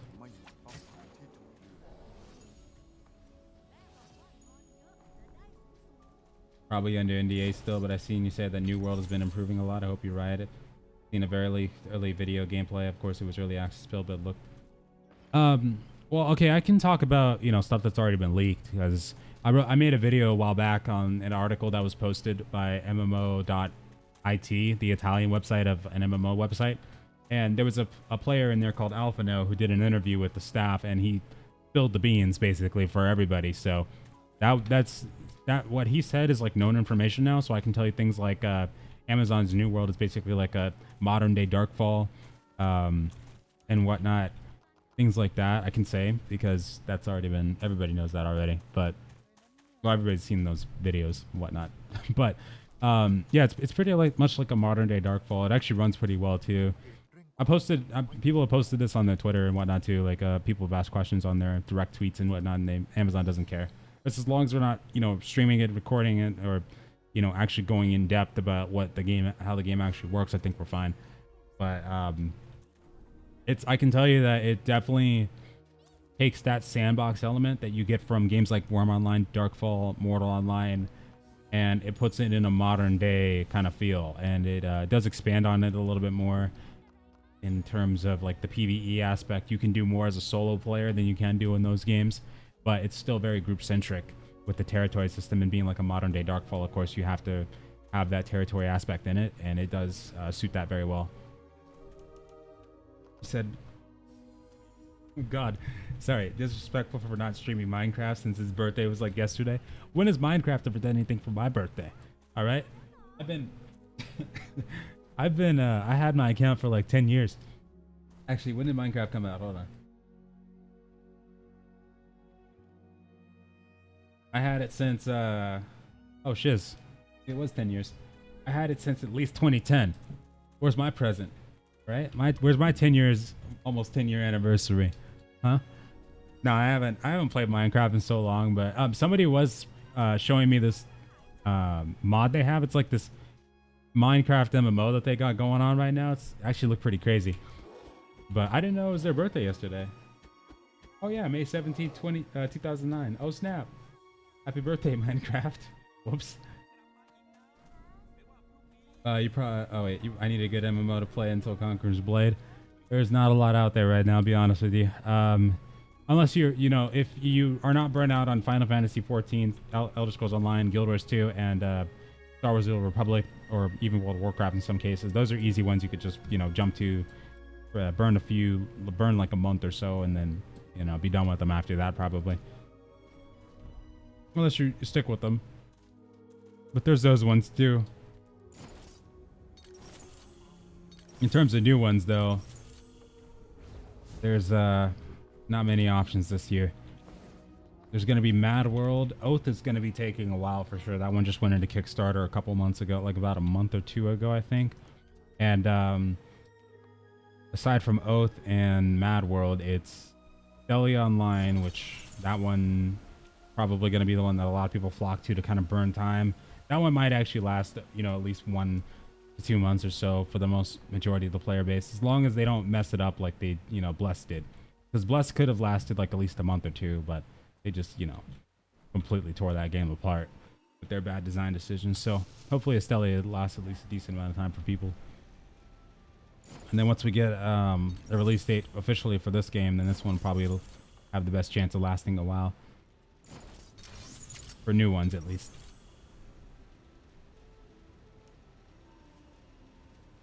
Been doing some SWTOR recently. Yeah, and apparently I didn't even know that they were going to do it in September for that new expansion. That's crazy. I'm not ready in the slightest. My Marauder is still, what's it called? In his nest. Any thoughts to Peria Chronicles? You know, I think I could actually, I'm actually looking into Peria. I'm going to try to smuggle my way in there. But I understand that the beta is now done. One thing I didn't realize that I was kind of stupid for not realizing is that I could actually, because I remember they were talking about the signups and people were talking about you had to have a Korean phone number and whatnot, but I think I possibly could have found a way to sign up for it at least. But I think once, but I don't even know if it's, I think it's under NDA anyway, so it doesn't even matter, but I think I'm actually going to try Peria, yeah. I think I will try Peria too. Because that game reminds me a little bit of Mabinogi, and that was a game I played a long time ago. That was an age where I didn't really care about the type of game I was playing, and I still don't, but that was like one of the only times that I played anime MMORPGs. Like one of the only times, really. That was like one of the exceptions. And then they made Vindictus. Are you more into PvE or PvP for MMOs? Well, I used to be more into the PvP aspect, but now it just kind of in MMOs, it kind of if the PvP isn't really good, like mass PvP, it just kind of bores me. Like I'm not so crazy about the open world PvP aspect anymore, unless it's like a massive fight. I can still enjoy the crap out of it, but most of the time I get my PvP fix out of actual sandbox MMOs, and then for the MMOs themselves, I go more for like the dungeons, the raiding, and stuff like that. And the PvP is just like a sideline thing for me. But I think that with some games I can enjoy the arena combat and battlefields and whatnot. I haven't really had decent battlefield and arena experiences since like Tera, and before that even World of Warcraft too, like in Wrath of the Lich King. Just hasn't really been a lot of decent battlefield and arena experiences in games. But what was I gonna say too? But for the most part, like open world games like Archeage and whatnot, that was a really good time to have fun in PvP too. Kind of sated my bloodlust a bit with those games too. I wish Bless kept the combat the same as KR, although Bless did make me find you. I wish that the Japanese version still held like a lot of sway over that game. Like when it first came out, if they just released it as the Japanese version, it honestly would have been a little bit off, but might not have lasted, you know, a long time, but still, either way. Either way. But I'm gonna definitely try to find my way into Paria when I can, and see if I can test the game. I did read a little bit about it and heard a little bit about it, how they had a big emphasis on the player content. I think that's probably pretty interesting too, but I'm really curious to know about the combat and the actual game itself, like what it's about, because I don't know much about it and there's not a lot of info about it right now. Is it non-targeting? It's yeah, it's like a hybrid between action combat and tab targeting. It's more of like a what's it called? More like a Blade and Soul kind of game. If you played that one, the combat is pretty much very identical to that, in fact. Mobs, dungeons, etc. is what I like too. Even when the PvP is godly, I prefer PvE. Yeah, I think honestly, we just haven't had a lot of good PvPs in the past few years or so. Most times now with PvP, it's a lot of just people just ganking people in the middle of open world and whatnot. Like that part, I'm never too crazy about. Like I don't go around doing that and enjoy it to the full amount. If I'm doing PvP, then I love to do the open world massive PvP fights, and then on top of that too, the battlefields and arenas if they're good. But other than that, I just stick to myself and do the PvE.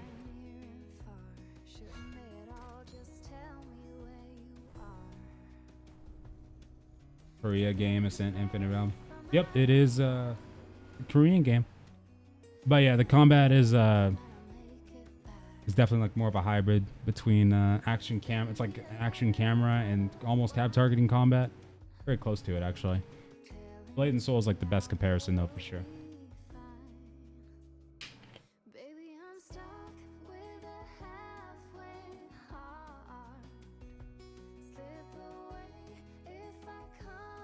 Love destroying people in PvP, but I hate ganking people in the open world. I always feel bad if it's open world. Yeah, I just I mean it can be fun, of course. Like, you know, there's that one or two times, especially if they're like an enemy faction player, that it's kind of warranted. But like in BDO for instance, that kind of killed my joy of that kind of crap, because BDO is just mainly about defending your grind spot for the most part. And then if you were trying to get more powerful in PvP, it was usually like grinding on mobs to get more powerful in PvP to defend your grind spot. I think open world PvP, like small skirmish, kind of lost its luster in BDO for me. There's just so much of it, and it was just kind of pointless really in the end. I don't think Korean games worth anyone's time, to be honest. They proved to be the worst developers in MMORPG history. Only any MMORPG is worth it. You know, and what's interesting too is we haven't had Western games, like a Western MMORPG, in what feels like a very long time. Like I was thinking about it for the past few years. Really, all these games have been coming from the East, and Western, like NA MMORPGs, I think that was back in the Game Portal site days. That's not a thing anymore. I think the crowdfunded games are like the first we've seen in years. Like about 5-6 years or so. I mean, the Korean games, we can say what we want about them, but honestly, they're like the only ones trying anymore. Everybody else just making battle royales and making mobile games now, and FPS based games and whatnot.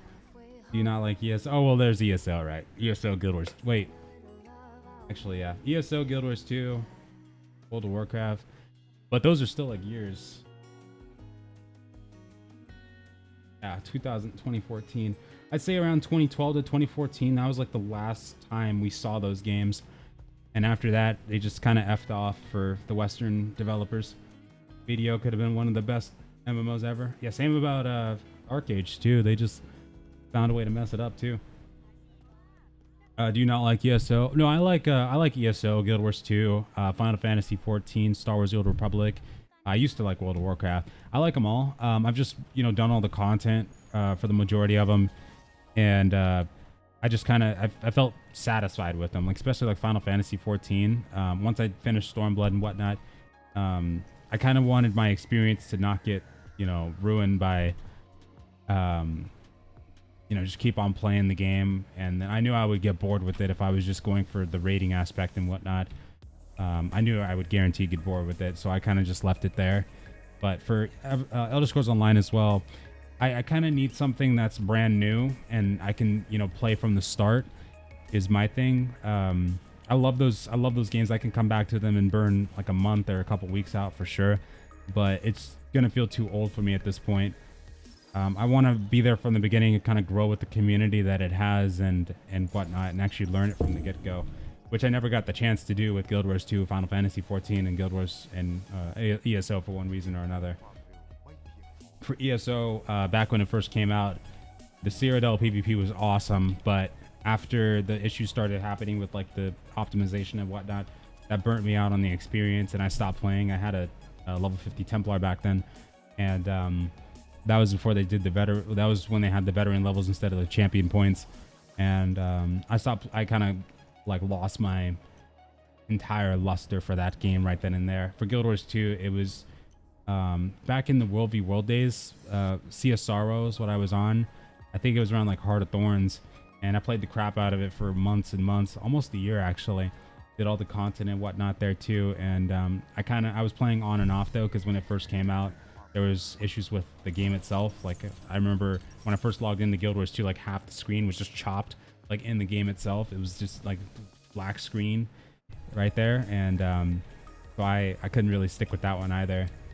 And then Final Fantasy 14, I didn't actually even try until last year in like August, so that one of course was gonna feel very old for me, but it was a fresh experience, so I played the crap out of it. I played it like 37 days straight, from level 1 to Stormblood, without any skips or anything like that. Is Final Fantasy worth paying free to play? Oh, worth playing free to play? No, it's I think you can only go to like level 35 in Final Fantasy 14 if you're playing free to play. No, you probably have to do the sub, and then you have to like make it through the patches. So you have to make it past level 50. There's a lot of filler content once you get to that point. Once you get to the expansion like Heaven's Ward and Stormblood, that's when the game truly starts. That's when it gets really good. If American MMOs and Asian MMOs got together and put all the good into a new MMO, it could blow up. It could. They just refuse to do it. I think honestly, the Western developers, they're gonna just be silent for the next few years, or probably just keep making those mobile MMORPGs and the battle royales until those die out. Aside from the crowdfunded devs, those are the only ones that are really trying right now from the West. Both looks pretty promising at combat, at least. It looks pretty decent, yeah. I backed Oath too. That one's not going to be out for a while too, I bet. But I think 2021, 2022 is probably going to be the point where games start to make a turnaround for MMOs and we start to see some really good stuff. But until that point, you know, we got to take what we can get at this point. When ESO first came out, my ISP could not connect to it for months. Are you serious? Oh my god. That sucks. Guild Wars 2 needs to hurry up with their big World v World changes they wanted to do. Oh yeah, I hope people enjoy it with Guild Wars 2. The World v World is sick in that game. I loved it. I just got burnt out on it. Did everything. But I haven't done the new seasons or anything like that. There's too much coming out right now, like expansion wise. Guild Wars 2 final season, and with I think Kilkatori, whatever the hell that dragon's name is. And then you got ESO's Elsewhere, Final Fantasy 14 Shadowbringer, freaking Star Wars The Old Republic's gonna get a new expansion in September. Got it. That's sick MMO releasing in 2022. Which one? There's quite a few.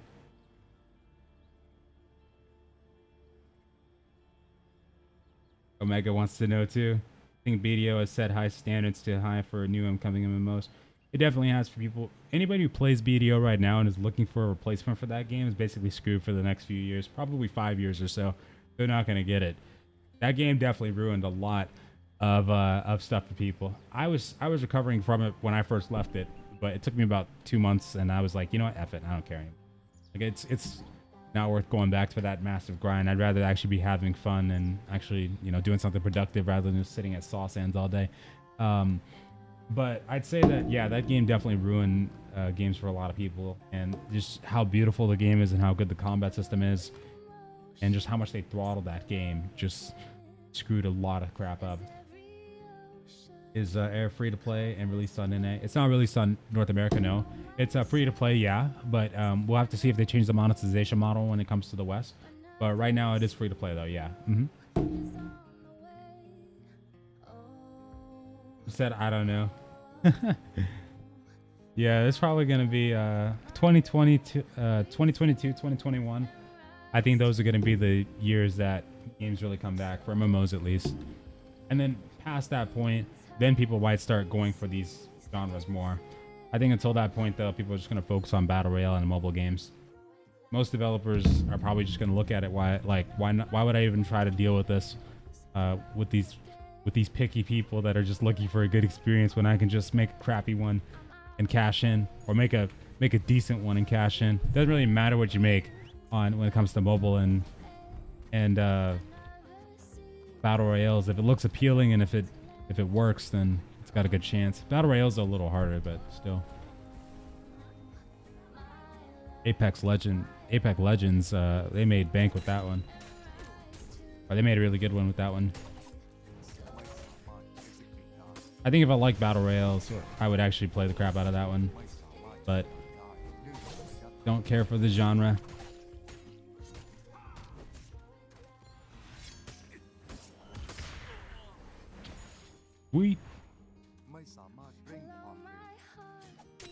I like video, but as far as group content for the MMOs, meh. Yeah, it really was just sitting at a grind spot all day. It just felt so pointless. It sucked. Like, it sucked how, you know, just underwhelming it was. And how they can make a combat system like that actually feel old after a while. Like, I loved the crap out of the Musa when it came out. Like, I was so mad that it was gender locked at first. I was trying to play the Tamer, and I was hoping that they released Ninja first and I could just switch the weapon over. But I didn't really care once they brought Musa out. I wish they had brought the Awakening out too with it though, like they were saying they wanted to, because that was super fun. And then I came back to try it a little bit for the Striker. That was pretty sweet too when the Striker first came out. But yeah, they completely throttled that game. Made it into something just really just requires a lot of, I guess, AFK gameplay, or just a lot of fishing. And like when I found out how much fishers made compared to people that just grinded all day, that was like the beginning of the end for me. I knew I was going to be, I kind of knew in the back of my mind, I just felt like quitting right then and there. But I played with it a little bit longer. You know, I tried to go into Ogre Forest and try my luck out. I tried to do more Saw Sands and plus up my boss armor. And around the time I failed that boss armor, after like an 80 plus fail stack, and failed it repeatedly, and spent like 18 hours in Ogre Forest to get nothing with the Kamislav Blessing and a full level node. And my friend goes in there and gets it in 4 tries. That's when I knew it was kind of over for me in BDO. Like, yeah, it's done. We're done. I really do love Brain Dead grinding, though generally liked it. You know what sucks too is that like I loved that for the longest time. Like I could grind 1,000 herbalism or 1,000 herbs on RuneScape, old school RuneScape all day long, or I could you know, level up my character to 60 plus in Lineage 2 without blinking an eye. Or just, you know, all these other games and whatnot. But the moment I got to BDO, that was when things changed. Like, I don't know what the hell it was about that game, but it really just messed it up.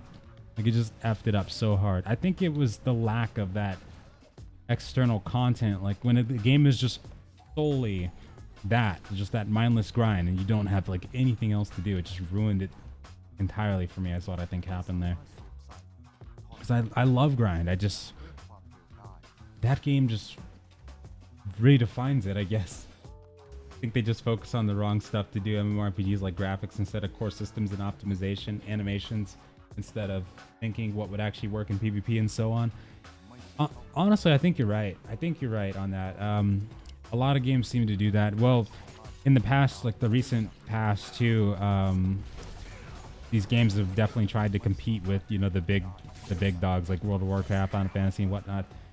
Maybe they haven't been trying to focus so much on the unique aspect because, and that's probably another reason that a lot of people think they're all the same, is because they just didn't focus on that, on being unique. They didn't focus on, you know, really setting themselves apart, or even in some cases going with what works. They just, at one way or another, just decided something terrible. Like they just decided on a crap mechanic, or just decided to throttle the enchantment system in one case, or completely mess up the dungeons in another, like Bless's case, make class balance just absolutely terrible. Just so many issues in these games that they really oversaw before the game actually came out. And that stuff just bleeds over into the main game. I got my info from BDO Korea a month before it starts in EU and NA. I was way ahead of nearly everyone in the first couple of weeks, and most of it was from I was fishing the hell out of the game. I bet honestly, if I knew how much people made in BDO before it came out, I would have been right there, right next to that person in pure luck that was the #1 fisher. I would have been like, "What's up, dude? Good morning." Like I would have been AFK fishing my ass off. Like I would have been, oh my god, so hard. The only thing it doesn't have is dungeons. BDO, I mean, it just, well, back in the beginning, yeah. I don't know what they've done to it now. It feels like they've done much more to it now from what I've heard. Well, Cash Shop, of course, people saying that they've ruined the Cash Shop and whatnot, and made it more. I've heard some things about these campfires and whatnot. I don't know what they did to it. Like they made it to where you could like AFK grind, or more people do that instead of actually playing the game and whatnot. I've heard a couple things like that, and that most people just AFK entirely in that regard, and how it's more about spending more money in the cash shop to stay competitive and whatnot. Like you have to. Like I get with the, what's he called? I forgot what it was called. The premium membership they have. I don't know what it's called right now, but I know that gives you like weight increases and inventory expansions. Like as far as I was in the game, I wouldn't have cared. Because I had all that from the loyalty system and whatnot, and just what I did spend on a regular basis in the cash shop. But it sounds pretty bad now from what they've been telling me. I remember I got a Liberto bow on my first witch scroll. You lucky bastard! Oh my god, I would have killed for luck like that. My god, virtually. Sorry, but seriously, my luck was so bad in that game too. I think for me too, it wasn't meant to be with BDO. It really wasn't. My luck was so, like I said, like 18 hours in Ogre Forest, and that was like my 4th try getting an Ogre ring. Like I would spend at least 6 hours in that every like 1 to 2 days in Ogre Forest trying to get an Ogre ring, and I just never got one at all. I was rocking I couldn't even get a poor man's Ogre ring. Like couldn't even get the bears to pry. Really, like it was just so bad, my luck. I couldn't get it to duo, not pry, sorry. But it was so bad just in terms of my luck. I think that game and I just didn't suit well together. That Black Spear was like the most annoying NPC for me in existence. Fishing for the first year when fishing events on 2OP. Value pack is a must. Value pack, that's the one. If you had it once, you'll need it forever. That's the one. Okay. That's the one. AFK grind is not with the cash shop. It's just you buy a scroll and leave is leveling, but the scroll is NPC.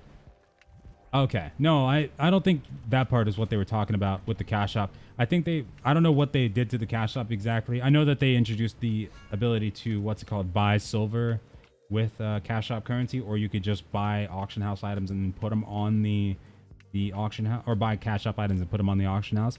I saw that a little bit when I was actually trying the game out last year for the video I was doing, but like I didn't care about it. I wasn't there to judge the game or anything. I was just there to like make a video on it. But I wouldn't play it now because I know that now it's a case where no matter what, to get to the highest levels to actually compete with people, it's probably going to be impossible unless I actually have that value pack. And then on top of that, there's no way I'd be able to catch up with anybody. There's no way. Like in PvP, since I know that like as cutthroat as it was back then, it would definitely be a case now where I don't care who you are. If you're like a level 50 something walking into one of those new PvP zones that people are actually farming and that are actually useful, you're going to get gunned down immediately or cut down immediately. Just no remorse, no nothing. And I know that like I'd have to join a guild and whatnot and just No, at this point, I think my time with BDO is definitely officially over. Not just because of, you know, the lack of content and whatnot that they had early on, but just that it's impossible now. It's 100%. There's no way, unless you just grind 18 to 19 hours a day and, you know, you have that value pack and you sell your soul to that game. There's just no way. I know you can buy costumes and sell it to the on the cash shop, but buy anything with that, you will have to spend so much real money. Wait, to buy anything with that, you can buy the costumes and sell it on the cash shop. Wait, you mean to buy a costume and sell it? You mean? Or wait, what? Sorry, I misunderstood for a second there. Oh snap! Hold on. You can get in real life money purchases in the shop. You can get the leveling scrolls from an NPC and AFK. Oh, that'll do it. That's the one then that they were talking about. That's definitely the one then. I play BDO, which is odd to say. I just like mob grinding and sell stuff for silver. Yeah, honestly, I think that if you're able to enjoy BDO, you know, for what it is, I think that you're completely fine. I was looking for more out of it, I guess, personally, and I know quite a few people were too.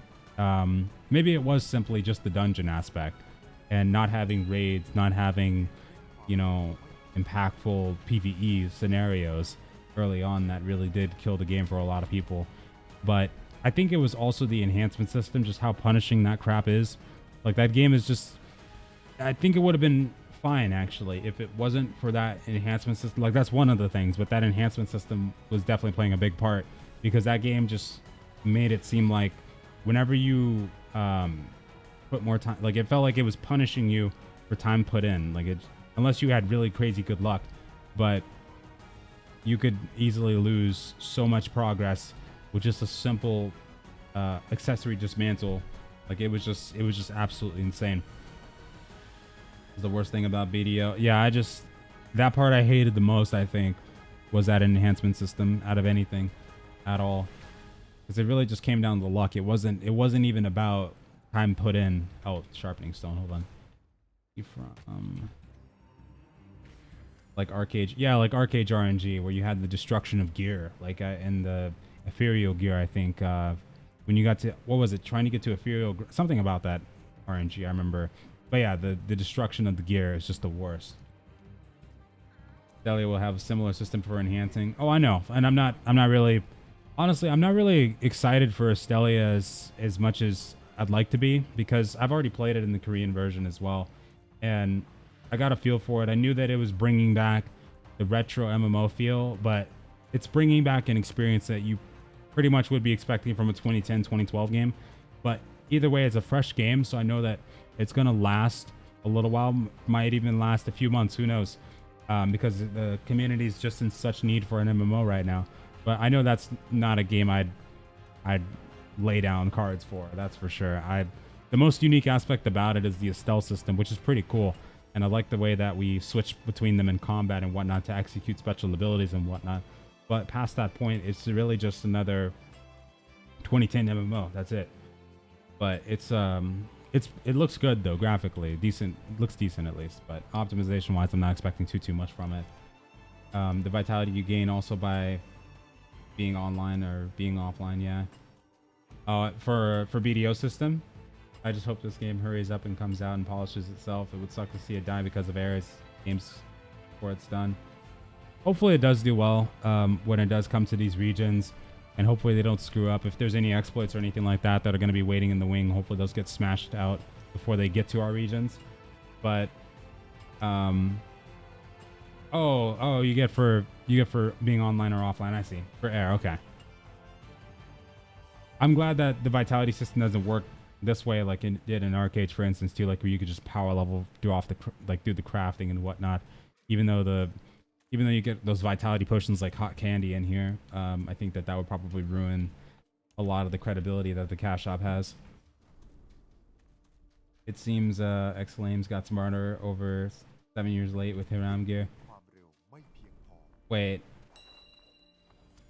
Oh god. Wait, X-Lames. Oh yeah, honestly, oh yeah, they're starting to change up the system for Archeage, aren't they? That's right. People were telling me about that too. They're finally starting to change up the system. Just a little bit too late, exactly. Just a little bit. Seriously. But I mean, I enjoyed the first few weeks in the alpha and beta of Archeage. I did, but past that point, it wasn't even the enhancement system that really did it for me. It was the cash shop. When they started introducing like the Thunderstruck trees in there and whatnot, I knew that that was like the beginning of the end. Not just that, but people were starting to kind of flock away anyway when the games issue started to kind of become apparent. And we left before that whole exploitation thing started going on with the territory system and just people exploiting to get to really, really good gear really fast. Not left before that. Get good drops, but my enhancement luck is also garbage.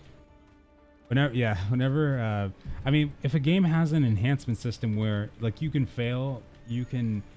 I think a downgrade is definitely acceptable, like a downgrade system, because that adds longevity to the game. But when you actually have the ability to have your crap destroyed, that's when it just feels punishing at that point. Because like you just lose like a full-on piece of gear right there, and then you're immediately knocked a couple notches behind a crap ton of people in your same tier of progression, and then those people may get past that point, like they get lucky instead of you. That just really puts a notch in your belt. And then what if people just continually get lucky throughout the whole process and never really have anything get degraded, or more importantly, like you have that one mistake of which is to be your choice. And a system like that, where if you don't use something that could protect you from actually getting it destroyed because it's so incredibly expensive, but then it gets destroyed anyway, and somebody else gets past that point without using it, that's just a huge slap in the face for sure.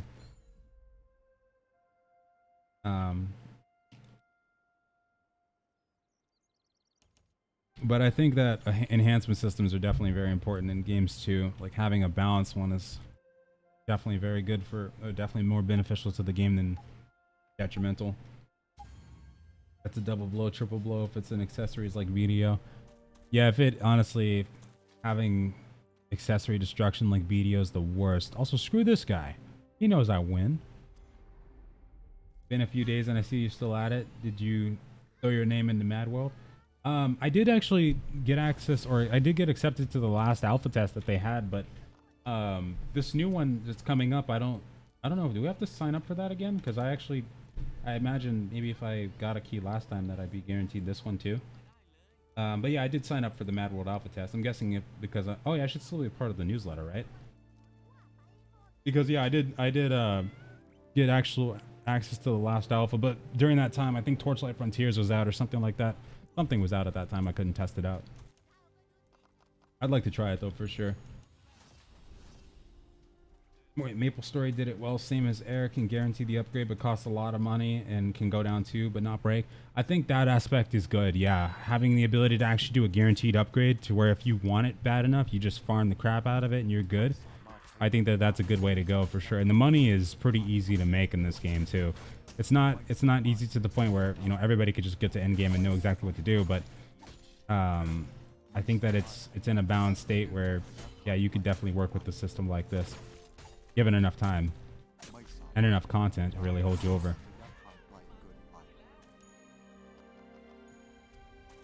I don't know if you would. I have no idea. I have to check that later. But yeah, I did sign up for Mad World. I'm looking to try it out. Also gonna try to get into Peria Chronicles when that does open up. I think it's under NDA right now. Edgy, what's going on? How you doing? But as soon as that one opens up in a testing phase that we can all get into, I'd like to try that one out too and see what's going on there. Hello. The doggy.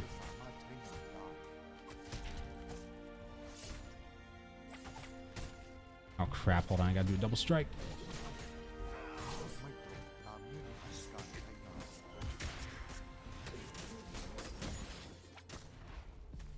Use the range instance with assassin, it's better. Wait, oh, this just ended. I love using the range one. I like my dual daggers one too. Any news? Oh, you said any news about Aaron and A? Nothing yet. No. The only news that we have so far is the August party that they're going to be having. The NA/EU team is going to be going to Gamescom Germany. That's the one. And they're going to be having a party there, and they're inviting people, which the slots are already filled, but they invited people over to kind of talk about the outlook of air and whatnot for the future of it. So we might be finding out more during that time, unless people just ask stupid questions and don't tell anybody. But we'll see what happens there. Hopefully people get some good questions. Maybe if we're able to find out who's going somehow, that would be very beneficial too. They said all the signups are filled up, but hopefully somebody spills the beans about what's going to go down there, because they've already announced the Korean version, like the signups even. So I think that at this point we could expect either some information or an actual beta test even within the next 5 months, 6 months for the Western version too. This doesn't look like elemental gameplay. I had to put ElementalSin because my elementalist is on my other well, I have another elementalist. I have an elementalist, but I'm leveling up my assassin right now so that I can get ready for the what's it called, outlaw zone and the battlefield PvP. That's right. Any update with Project TL? No, and I'm waiting for that too. Now that Kurtzpell has kind of come out and not been doing so hot, I'm kind of hoping for Project TL for sure.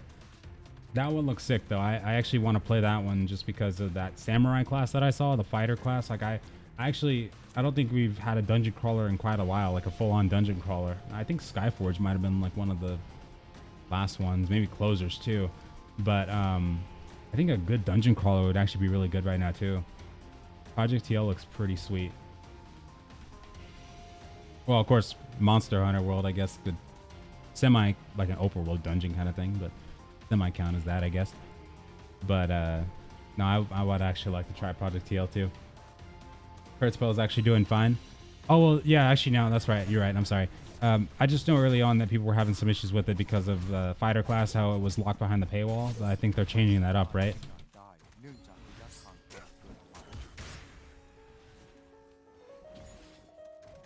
I love that execution skill.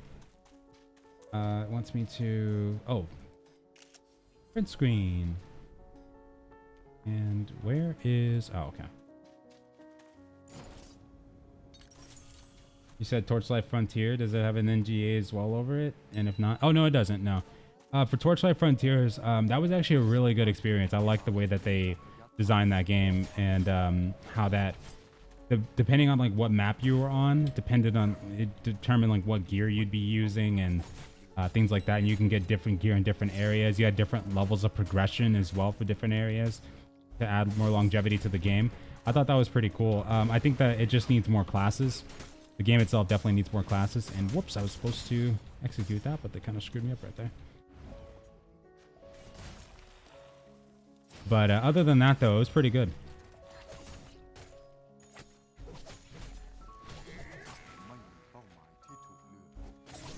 Get out of here. Probably over a year out from coming to the West. I think that because they announced the Korean beta this soon, that they could have been localizing it the whole time, but they could have also been just focusing on Thailand and Korea and saying screw you to the West. So that's possible too. But the Korean beta, the signups are going to be on May 29th, and the beta itself is probably going to be in June, the end of it. So if that's the case, then we might be getting something in the next 5-6 months, possibly. I wasn't expecting the Korean beta so soon, though. That's going to be pretty sure. What is this, an alpha or beta? This game is on English. It's a beta. Open. What the fuck? Oh, right. Ah. That's right. This is the quest. I always get so distracted on this stuff. Hold on, I got to go to the barrel again. One sec. But this is a Thailand beta, and it's an English translated patch. It's not the North American / EU version yet.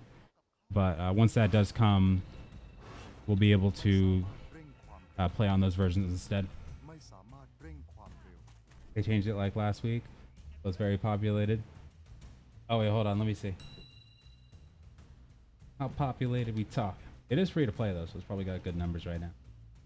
I bet even NCSoft NA/EU doesn't have any info on the NCSoft release about TL. Oh wait, you said Project TL, not Project crap. Not Project BBQ. My bad. I got those confused for a second. I don't know why. Oh shit, I just jumped right. I'm alive. Oh sweet. Thought I was dead. Oh, I might be now. Theme charts. Hey, that's 3,700 people. Oh, still, that's more populated than what's it called? Um, crap. Breach. Breach is right now. Breach is actually going to be shutting down. That's crazy. That's crazy. No, Breach though. Breach has got 8 people in it right now, and 10 people for a 24-hour peak. They only ever got 1,000 players in their game. Kurtzpell did get 9K. But probably I'd imagine for a lot of people, once that issue started happening and they kind of screwed up the Steam charts a little bit, or screwed up the Steam reviews, which I think it's a little bit of negative right now. Probably most. Let me see. Kurtzpell. It's mixed right now. Yeah. Probably a lot of that was from the locking the fighter class behind the paywall. But I was surprised when I saw that Breach was actually going down. I hope this game is like Black Desert. It won't be. It won't be. Bless. No, it's gonna be more like Archeage or Tera rather than BDO. It won't be. It won't be like that in terms of like graphics and combat. It's more like Blade and Soul in terms of the combat, but it won't do more. It won't do worse than Bless unless they royally fuck up. Like it's very hard to beat Bless out. I think if anybody is able to do worse than Bless, it's actually an accomplishment, to be honest. Oh yeah. Like if Estelia does worse than Bless, I'm actually gonna be impressed. But it's really hard to top out whatever. What happened there for that game? It's very hard to top that out. Isn't Kurtz Pro free? It is free. Yeah. You trying Classic WoW? I actually haven't looked into seeing if I have access. I'm guessing not everybody has access to it. Yeah, I want to though. I need to level up a Dwarf Warrior and get that full-on experience that I had back in Classic. I was playing more Horde, like during Wrath of the Lich King, but I never got to fulfill my Classic experience back in 2004 because my account ended up getting hacked before I got to max level. But I didn't know how big WoW was going to be either, like during that time. That was before two-factor authentication, so I never got it back. But once it's open to the public, if it's not open right now, then yeah, I'm definitely going to try it out. I was signed up for betas for World of Warcraft, but I didn't see that they had a new listing there for Classic WoW in the Battle.net account, so I'm guessing I probably don't have access, but I'm guessing I might have to renew my sub or something to find out. I know I won't stick with it, of course, but I want to at least play it as far as I can.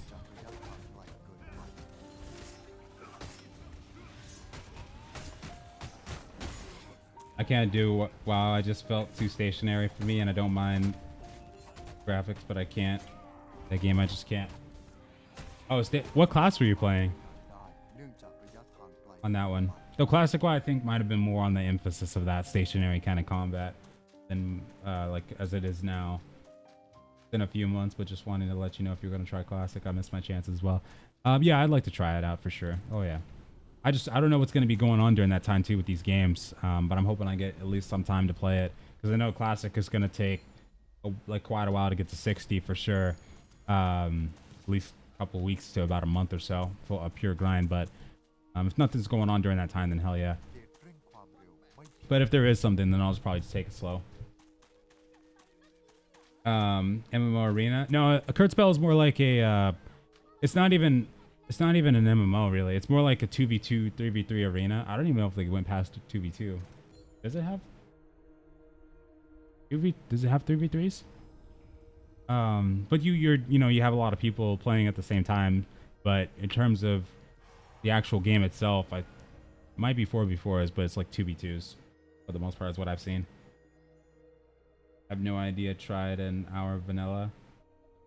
Oh, you try? Okay, yeah, no. I mean, honestly, at the start of the game, no matter what, a lot of the classes are going to be stationary. But I think that once you get to the end game, Classic WoW is kind of like it's like aging whiskey. It gets better over time, or just aging, liquor in general. And it's like that with a lot of games, of course. But I think in that regard, it's probably way more common in classic to get that experience. Like at the beginning, it's gonna feel like crap for sure, especially in the starting zone. It's probably like the worst part of it. Mainly PvP and dungeon runs. Okay, gotcha.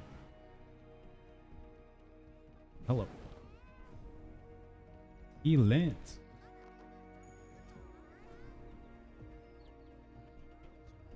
Oh wait, you know wait, let me see. Maple Story 2 might have less population than Kurtzpel. Let me see. Oh, Maple Story 2. I was surprised at Maple Story 2. It seemed like that was gonna be really popular, and then everybody just started dropping off for no reason. Yeah, 1,300. Yeah. Well, it's got more pop than Maple Story 2, but we'll see what happens in like a month or so for Kurtzpel. But it's good that people are enjoying it at least for that one. I was super surprised at Maple Story 2 though. That was crazy. Like I mean I jumped into it. I couldn't really get into the feel of it. I guess I kind of grew out of it, I suppose. I just couldn't really. I think RPGs screwed me up. I needed an actual decent story, and Maple Story 2 is just not a game you go to for a decent story, I guess. It's just more about the, you know, turn your brain off and just have fun for like 6 hours and you're good kind of thing, which I did, but I guess at the end of the day, I just couldn't really get behind the whole cute thing, I guess. Plus the combat system just felt really wonky. Have a good night, Frog. And good luck at work, too. Oh, wait, you said you're soon off work. Oh, hell yeah. In that case, enjoy being off work. Hell yes. For those of you who watch Game of Thrones, tomorrow's going to be the day that everybody's world gets crushed. We'll see what happens there, but I already kind of figure what this is going to turn into.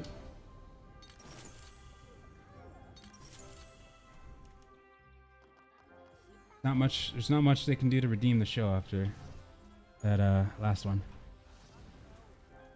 Oh, hell yeah. Playing Gunslinger when I get attacked in open world. I feel like I keep getting CC'd. Is Gunslinger bad at 1v1 PvP? What level are you, John? Gunslinger is actually supposed to be really good at PvP. Though 1v1s though, maybe they have a tougher time at it. It really depends on who you're fighting, I guess. Like if you're fighting a Warlord, Assassin, pretty much anybody that's not an Elementalist, then yeah, you're gonna have a hell of a time. But yeah, I think really Gunslingers might just have the toughest time against people like Warlord. Oh yeah, Warlords are gonna kill you. Yeah, Warlords just have too much in the toolkit. Like even I have trouble with Warlords all the time as an Elementalist, but most of the time when I kill them, it's either like if it's an evenly matched fight, it's like luck. Like when I fought one the last time in the video I was recording, and one jumped me. The only reason I killed him was because I had to teleport away and kind of bait him into my meteor. Like I started dropping my meteor like on my feet, and then he walked into it and got one shot. So that was the only reason I killed him. But Warlords just have so much in the toolkit that it's just really hard to beat them. I think that you're fine, John. You'll just keep going. You're good. You're good. It's just the classes around you that are really difficult to deal with right now. There needs to be some balancing done. Yeah, you're just not going to win a 1v1 against the Warlord. Exactly. I'd say, I mean, Elementalist is good at CCing classes. Assassin seems like it really holds its own in PvP as well. I think Elementalist is probably the worst out of all of them, though, to be honest, because their job, it just seems like the Gunslinger and the Assassin do it better in terms of DPS and even AoE. Really, like the Gunslinger themselves, they actually do better AoE than the Elementalist. It feels like, and it seems like whenever I'm partied up with the Gunner. Most of the time we have to set up our stuff, as opposed to them, they can just execute their AoE crap and whatnot just on the fly. And it just feels like it's so much easier for them. I love that skill in the air. That was sick.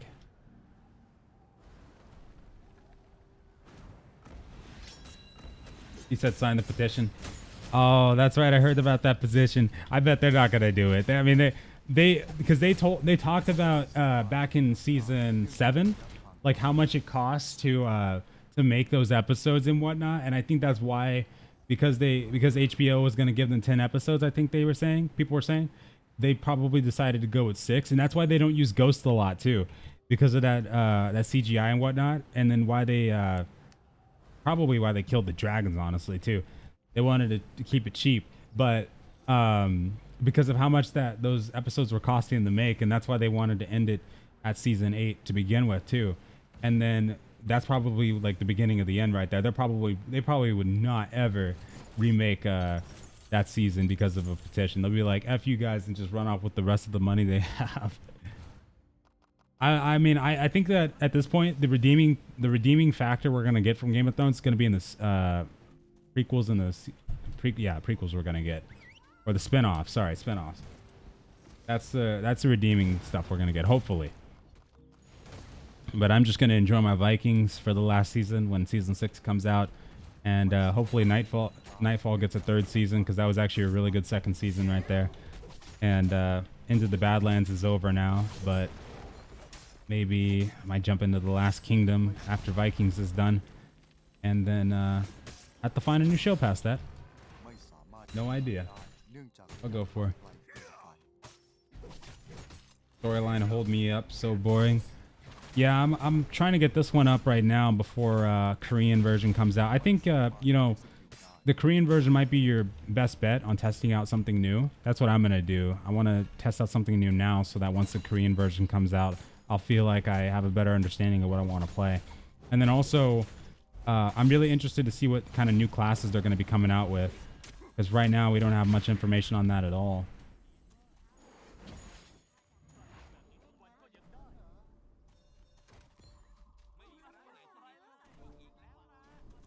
Billions is nice. For their, oh, they must have made so much money from just all this stuff, but who knows? I think it's really the writers. Like maybe it isn't even that bad, but I don't think they'd, you know, ever want to remake it just because we asked them to. You know, they're not gonna do it. Honestly, it's just gonna be the spin kick. Probably gonna be the spin-offs that hopefully are gonna be good. Roger that, love it. Thank you so much for joining as well. You have a good night too. Later. Leveling faster than I thought it was going to be. How do you get your FPS meter on your upper right? That's done through the graphical enhancement program that I use, Reshader. It allows me to get the FPS counter in the top right there.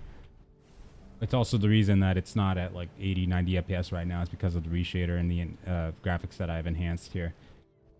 But yep, that program. I do have one in the top left too, but you can't see it. It's from NVIDIA Experience, but that was the first one I tried to see if people could keep that on their screen too, but it doesn't work. It doesn't show up at all.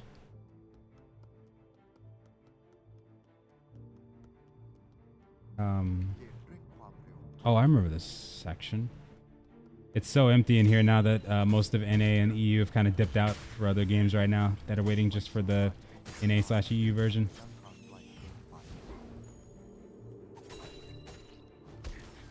Oh, that spin kick is sick.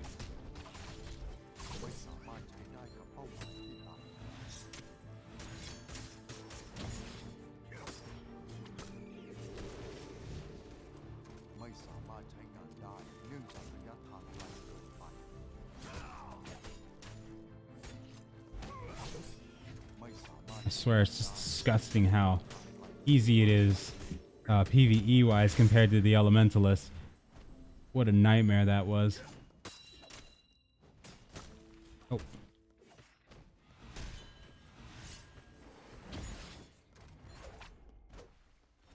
This class is really cool though.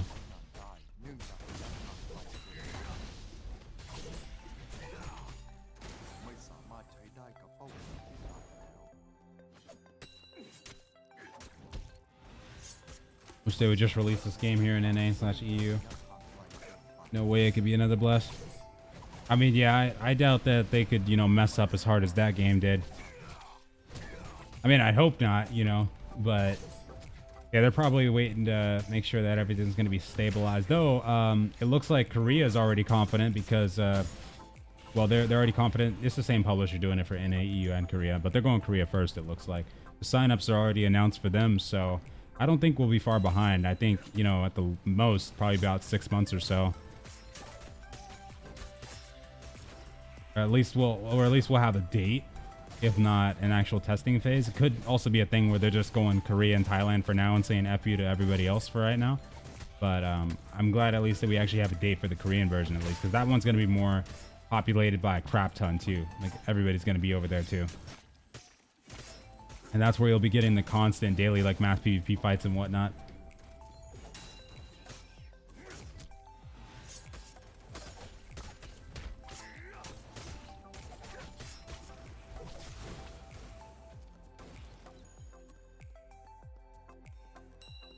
You bastards.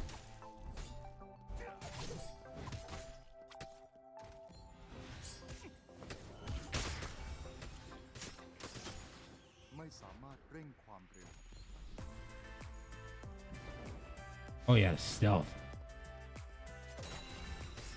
Oh, snap, and you automatically stun them when you come out of stealth too. That's pretty cool.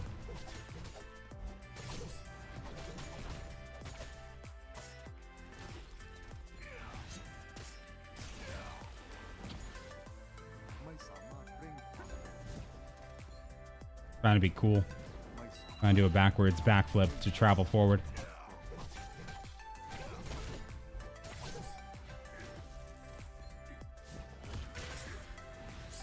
Goodbye.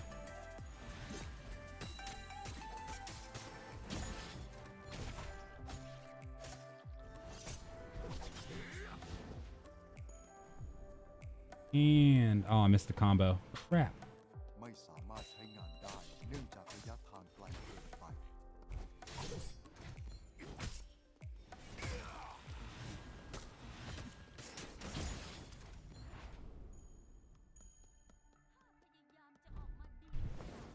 I hope to get some good classes for the new ones that they're going to put out eventually.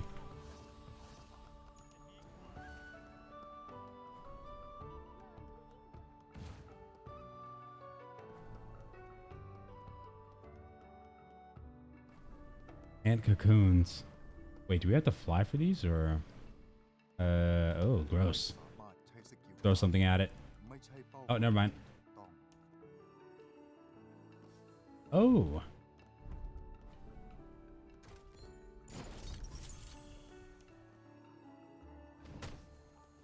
This one's mine. Sorry. Unless we both got it. Oh.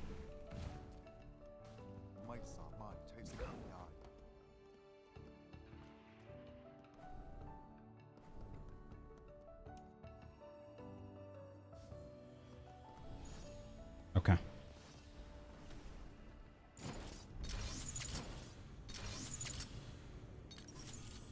Oh my God. Come on.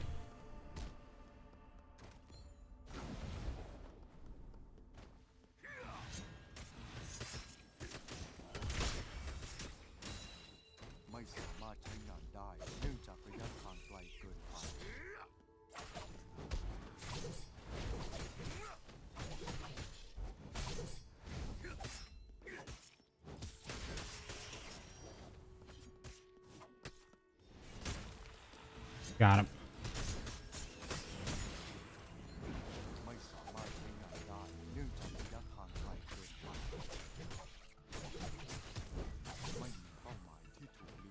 It's actually pretty seamless too. Like I'm curious to know what, like without the ping and whatnot, how this is gonna do in the other regions. Probably gonna be fast as hell. Oh, hello.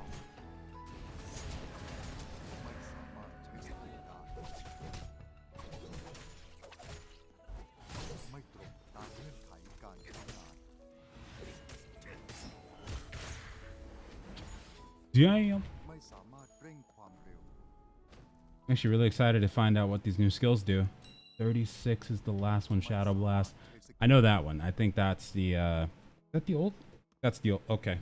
Wait, no, that's Restore?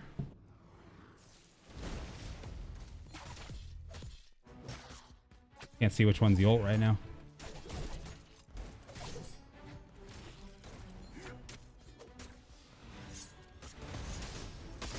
That's right. Teamwork makes the dream. Oh, I was just about to say teamwork makes the dream work, and you did that. Actually, never mind. It's fine. Oh. Burn it up.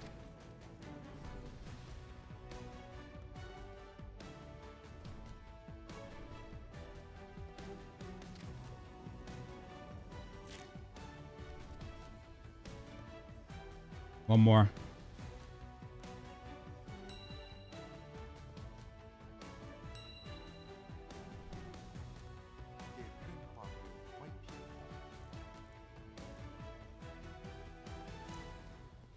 hold on.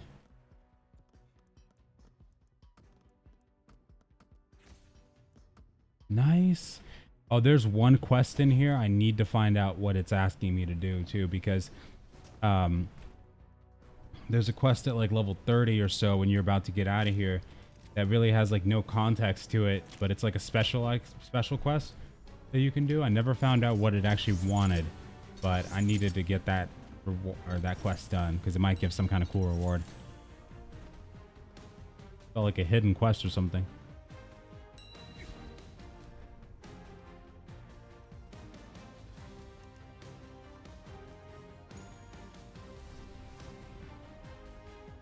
Oh.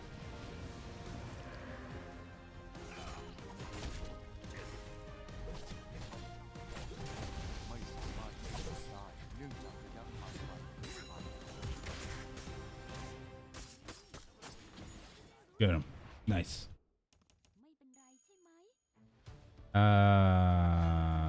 Okay, sure. Did you ever find the adventure quest, Pharaoh, wait, no? Pharaoh Wrong's test in the Howling Lands? No, I didn't, So thirsty for a decent MMO to play. I've already had my fill of BDO and Archeage, though. Yeah, a lot of people have, too. Oh, yeah. Honestly, I'm hoping that, it's probably going to be like 2021, 2022 before we start to see, you know, a lot coming out again, to be honest. But I'm hoping before then we might at least get, you know, 1 or 2 decent titles that can hold people over. We'll have to see, though, for sure. But yeah, I definitely feel you there, Misfit.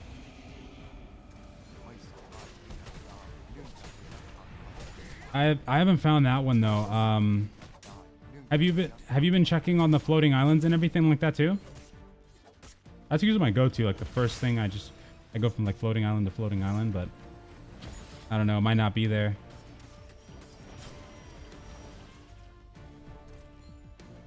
Oh, he was just the rookies. Oh, never mind. I was like, are those the rookie guys? Uh-oh.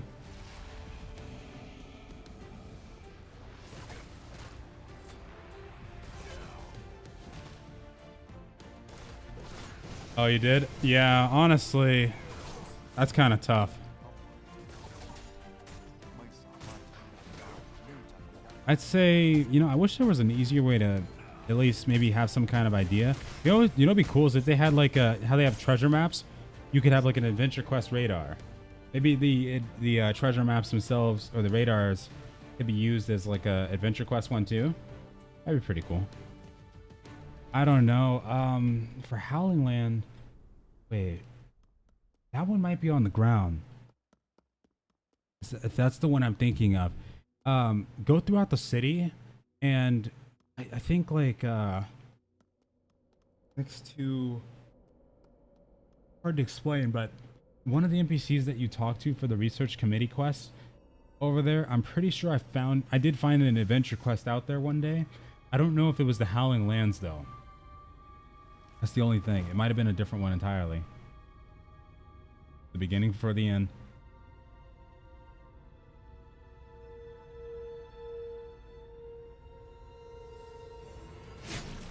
You got some explaining to do, mister. Oh, that's how he explains stuff. So instead of explaining, he just jumps right to killing people. Sephiroth will disappear soon, but you will be the biggest obstacle for the Black Herald's purpose. Oh, so he's always been a traitor. Okay, cool.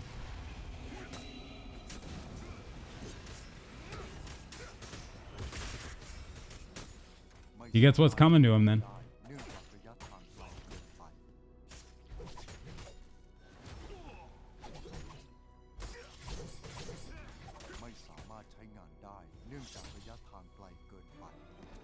Oh man, I kind of wanted to continue that.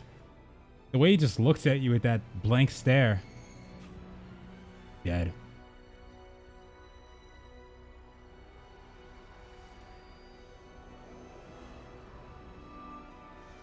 Oh snap, it's the magic bunny. Oh, it's super bright. What's up, Scott? Trying assassin now. How is it so far? Really good, actually. I'm actually loving this assassin. I gotta say it does a better job at just about everything than the Elementalist did at this stage. Been crazy good so far, but I'm really hoping they give some more information, at least maybe a couple months down the line, about what new classes they're planning on putting in the game. I want to see another melee class, like an actual warrior, but a different kind. Be so good. Oh, Roger that, Burnt. Enjoy. I wish I could play some Battlefront 2 as well, but I found my go-to game for just burning some time, like similar to that. Of course, Mordhau I think is definitely my go-to right now.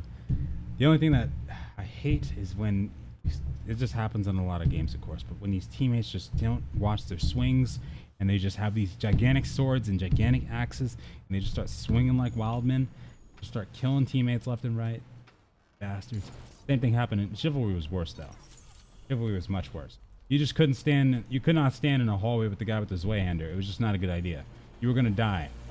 Probably more teammates than enemies were gonna die in that hallway because of that Zweihander guy, or however you pronounce that. No problem, Scott. Absolutely. I like. Yeah, I do recommend trying out the Assassin or the Gunslinger. The Gunslinger is actually really sweet too. Oh crap! Trying to switch to my. Yep, there we go.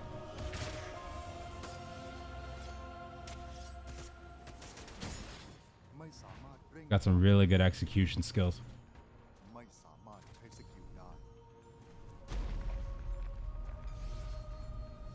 We're here to rescue you.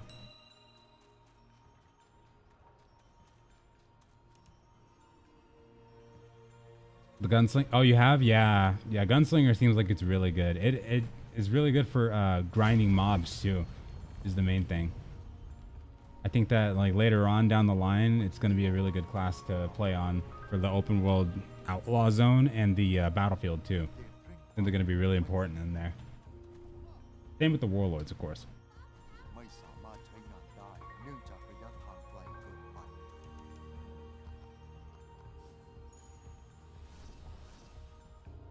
Oh, power suit.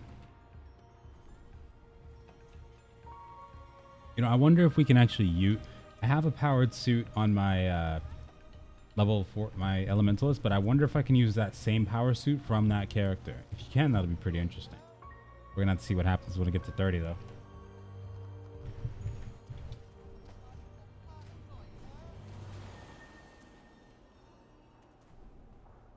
The English patch? Oh yeah, it's been pretty good so far. I'm surprised that it's actually working this well too. Like server stability wise and whatnot, it's been pretty impressive. It's a lifesaver though. Like I didn't know what a lot of this crap said until we got that English patch. Makes things so much easier. It's overkill. Oh yeah, I could just use a cannon powered mech suit right here. Screw it, why not? Might as well. Need to get some practice with the cannon anyway. The cannon, because I'm going to make a tier 2 cannon mech if I can. All right. Crap, I always forget how that works.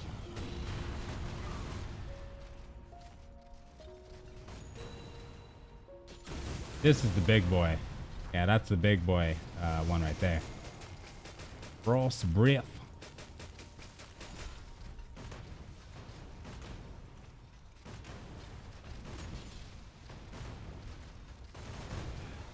Wait.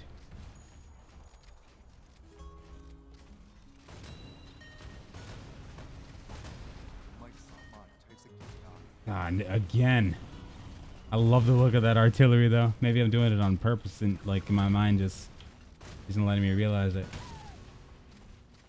Ooh.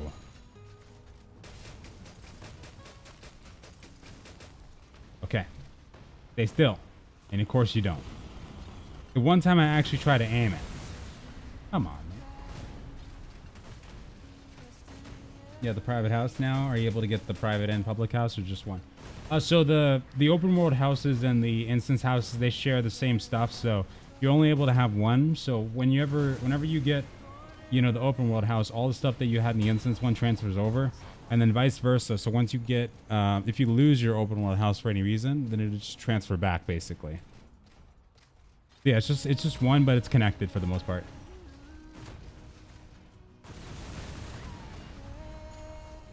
Sweet. That was fun.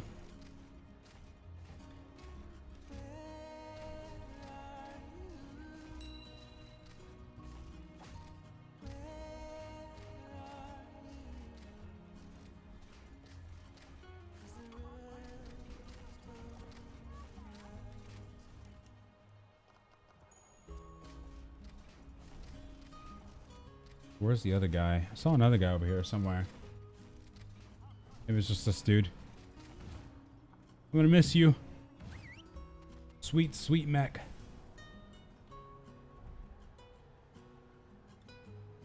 Oh, one thing I gotta try too is the test that I've been I'm testing something out, like giving another character experience. I want to see if it works.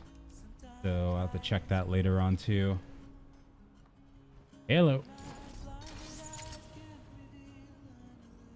It's bad that I spend more time building my own city than anything else in Skyrim. Hell, not bad at all. Dude, I bet that city would be looking amazing if you keep on working at it and spend like a whole couple days on it or something like that. Hell no. I remember I was playing with one of those mods. I forgot which one it's called, but it's like a kingdom based one, I think, where you can put down like it's a long time ago, but it was on Nexus mods and whatnot. Can't remember what it was, but I know you could just like develop your army and whatnot, have NPCs all around wherever you set them at and stuff like that. I think at one point I had some of them at my Somerset house, but was it Somerset? Not Somerset, Hearthstone, whatever the hell that DLC is. And but I had it out in the middle of a field one day too. It was so good. Like you could build your own kingdom. The only thing I hated was, I don't know if you found it, but I hated just like how slanted the ground was in Skyrim, just how bad it was trying to, you know, get anything flat and just get anything on a flat surface. Like I wish there was more flat areas around there. If you had a mod with like terraforming and stuff like that too, that would really help things out. Stuff clipping through the walls and things of that nature too. I assume the dungeons reset was at the same time every day at 6 a.m. server time, but it doesn't seem to be the case. Do you know how the dungeons reset?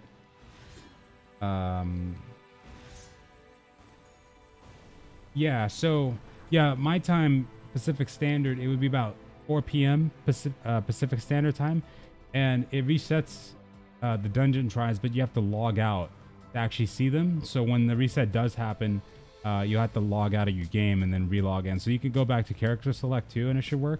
But that might have been what you were seeing there. Oh.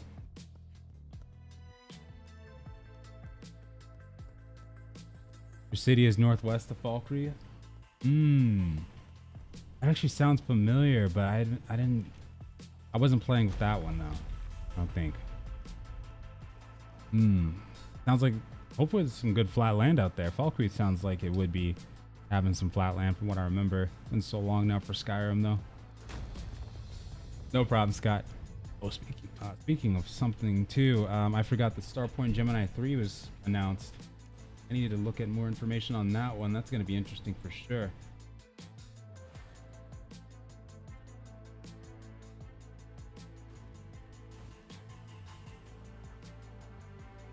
Sweet.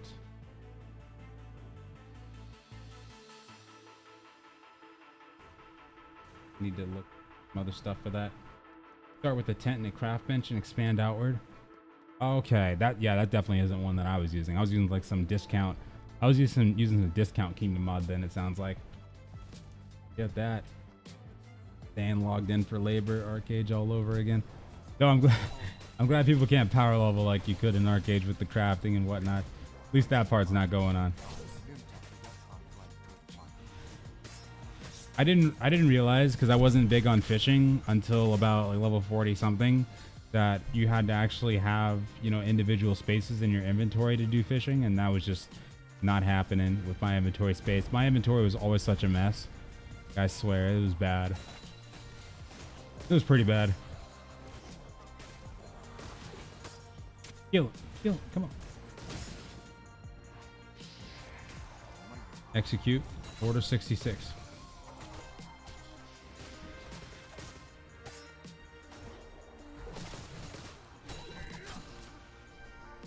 Okay, we can go.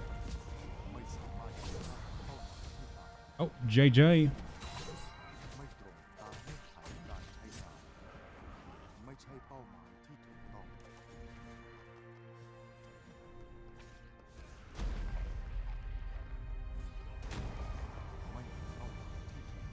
Oh snap, and we all fall down. Boom. Freaking eagles are coming. Griffin in this case. Was that? Wait, that's a griffin, right? That's 100% a griffin. Oh, this is the part I remember. This is the like the blast from the past thing. Once you grow enough and hire enough NPCs, they gather wood, mine, farm, and all the stuff you goes into the chest daily. That would be amazing. That sounds a little bit like what's it called? The Warhorn. Actually, that game would be a fun mod to play with, though. Hell yes. I'd probably spend a good like couple days on just doing that too. Honestly, I wouldn't even play the game. I would just do the kingdom management. I love systems like that. So this area right here is laggy as crap. This is the part, yeah. The giant mech is gonna pop up when we're going through one of these sequences at least.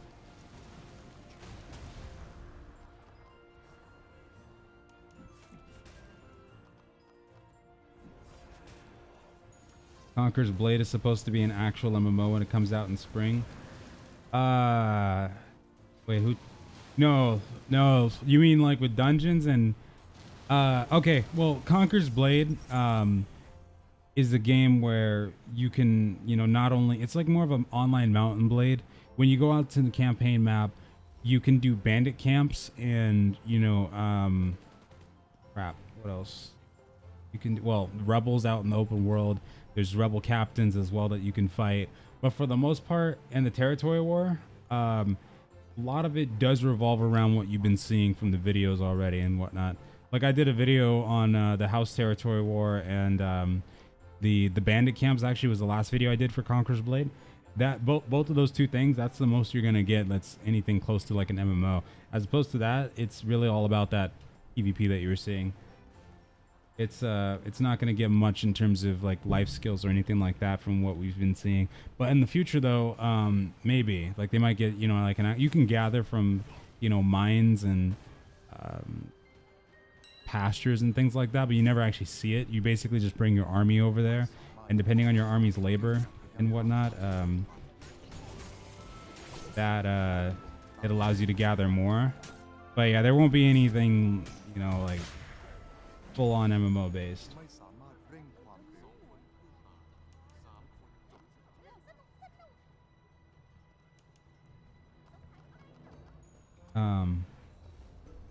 Person looks pretty cool.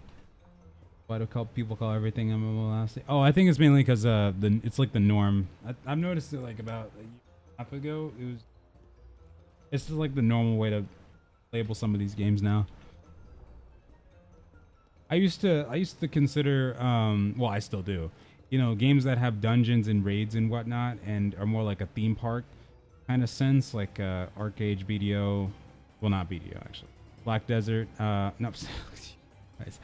Blade and Soul, that's the one, and like World of Warcraft, Guild Wars 2, Final Fantasy 14, ESO. I consider those more like MMORPGs rather than full-on MMOs. Because MMOs, I always thought of them as like games like sandboxes, like Darkfall maybe, and things like that. But or I guess like Black Desert. But MMORPG though, now it's a case where people are calling the MMORPGs MMOs too. I don't know. Things have changed. Definitely changed. Assassin now, not Gunslinger. Yeah, I'm actually getting the Assassin ready for the Battlefield and the Outlaw Zone whenever they decide to add those. But at the moment, I've actually been enjoying the crap out of it. I was going to go Gunslinger, but I started to realize over time that it just doesn't fit my playstyle. I think it's more efficient for me to go with the Assassin right now, at least while I'm, jumping from airship to airship and ganking the crap out of people in the sky and on the ground. I think it's just more beneficial to use this class. Plus, I've really been enjoying the crap out of it, actually. I was planning on playing it and trying it out, and I just kind of stuck with it after getting through the starter area. Hello.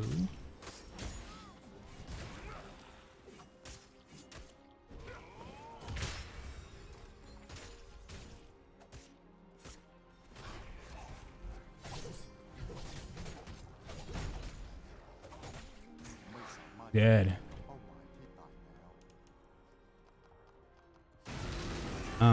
What's it called though? In terms of Conqueror's Blade though, I hope that the servers do okay. The last beta we had some issues with the server testing, some massive issues, but hopefully they get the server host changed up a bit. See what happens there. You know, I need to execute this really quick. Oh my god. Couldn't do anything.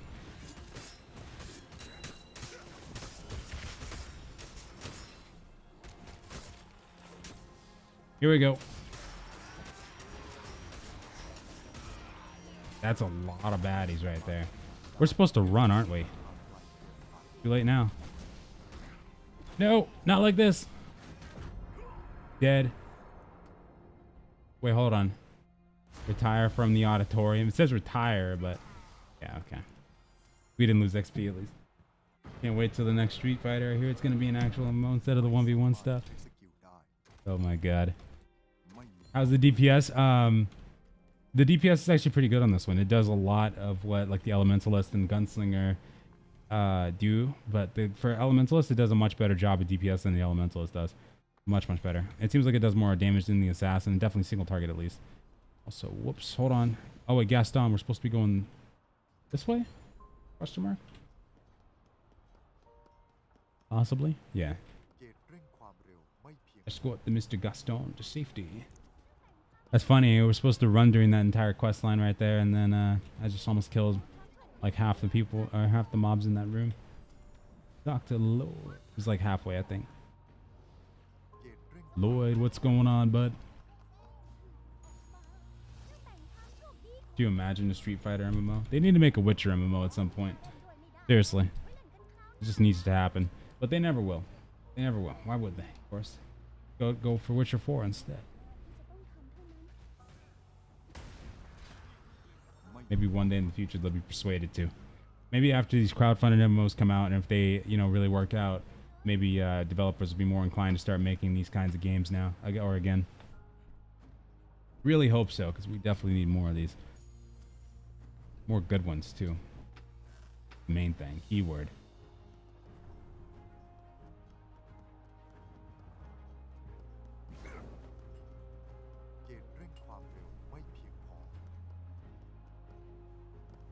Lloyd.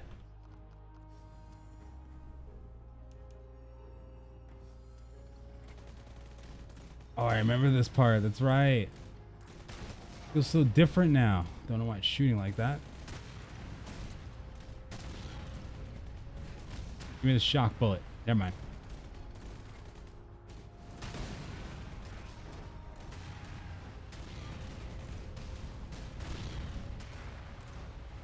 Crap. Is it just like automatically, like if I click once, it just shoots it 3 times? Interesting. I'm not doing that. Yeah, just click it once and it just, what the hell? All right. Interesting. Got that semi-automatic fire going on, but it's not, it's apparently automatic, semi-automatic fire. However that works. 25.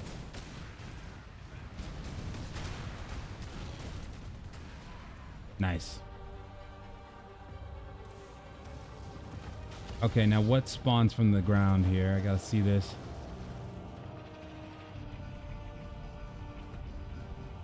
This is the big Herald, I bet. The big boy.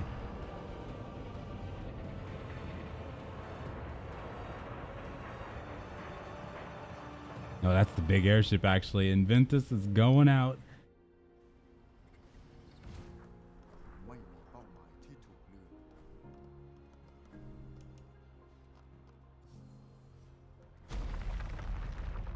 It's just amazing how they managed to even get all this crap onto this gigantic airship. That must have took forever. Wait a minute. Oh, that's not good. That's different. Wait a minute. What are you doing with our tree? Oh, crap. They got our tree. Talk with Dalton. We got a problem, Jim.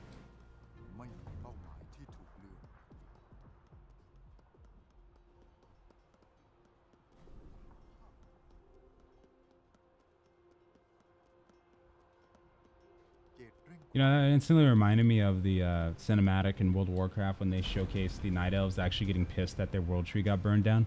That was such a badass moment from Illidan's brother. Just kidding. Malfurion. I thought that was so badass. I don't know what happened to Tyrande though. Apparently I've been out of the loop because I don't know when she had the whole black eyes thing going on, but that's kind of creepy. Need to beat up on that. Game has sea. You mean like naval combat? No, I wish. Nah, in this game it's more about the airship combat. The airships and the gliders, the rockets, like the steampunk aspect entirely. They got jetpacks, and the airship combat is pretty in-depth in all of its own. Like you have different weapons and whatnot you can use for those, and you have, well, two different types of airships only that you can buy right now and craft. But for the most part, it is a pretty cool system that they've got going on there. You can also fly and hit, like fly on your flying mount too, and engage in combat that way. Also, that guy looks sick. I want to meet that guy. Need to shake his hand.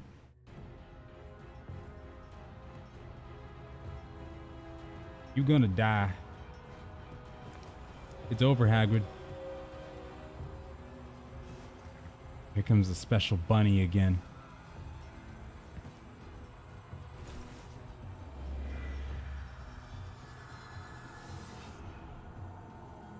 And she forgets Hagrid.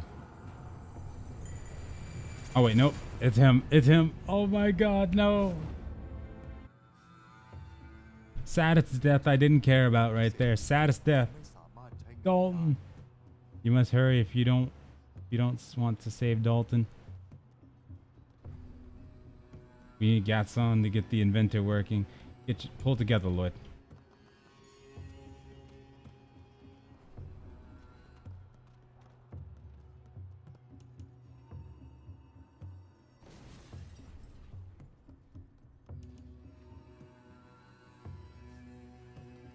Uh-oh.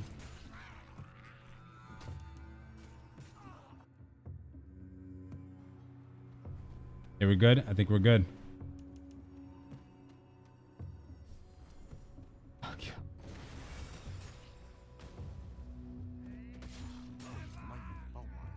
Oh, shiz.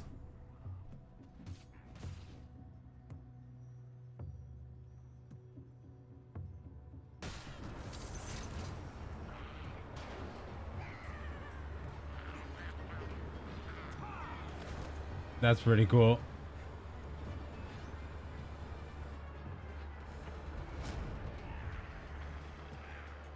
You better jump, boy. You better jump.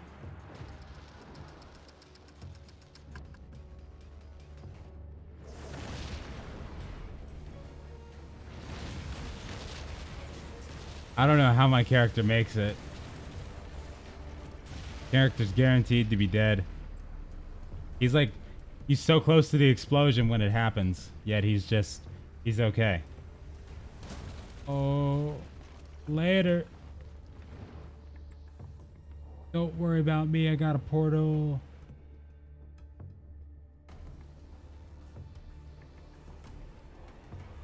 That part was pretty cool. Part was pretty sweet.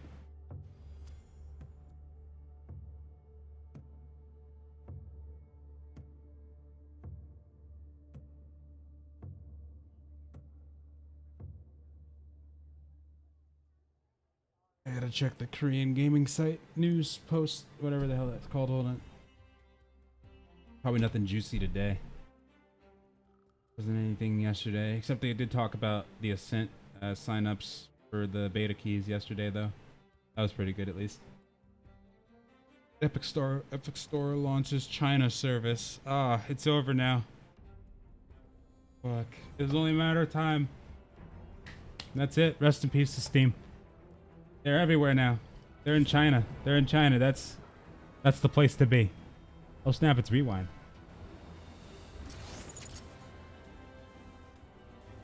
Wait, it looks cooler this time.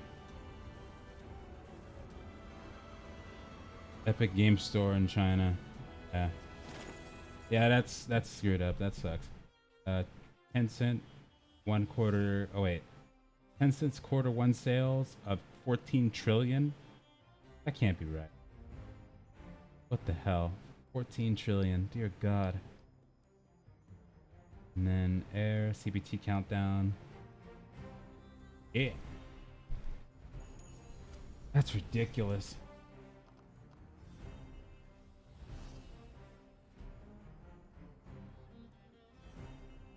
Black Desert Banquet. Mm-hmm.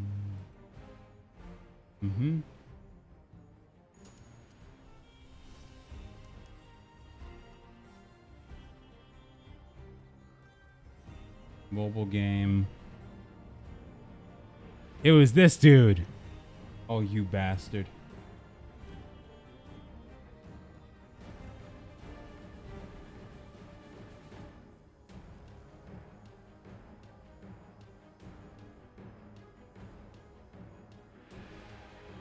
How good is this MMO compared to Bless Online? Much better. It's honestly pretty hard to be worse than Bless Online. So I think that if a game does become much worse than Bless Online, it's actually an accomplishment. But it's more like Blade and Soul, Archeage, Tera, games like those instead of Bless. Damn.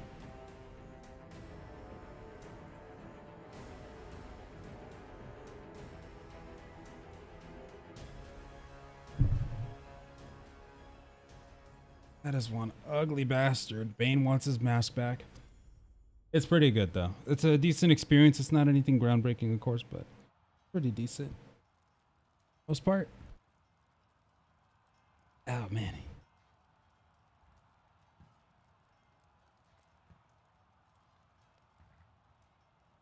We'll have to see, like, monetization wise, what happens when it comes to the West and whatnot. Oh snap, this person came up right when I did. Hell yeah. Welcome to the land of the living. How are you 24 right now? Let's probably farm on some mobs actually.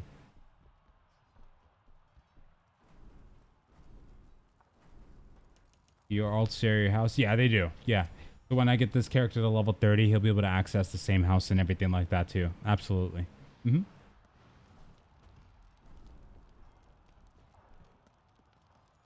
Lynn, hello, baby girl. All right.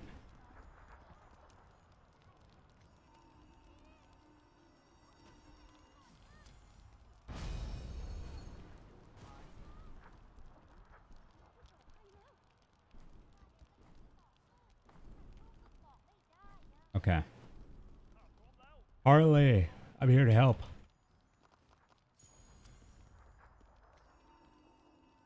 We got you. Saw Sephiroth's what? Saw Sephiroth. I'm scrolled up in chat. Hold on. Oh crap. Saw Sephiroth's barrier get destroyed. Why is this happening? You know why it's happening.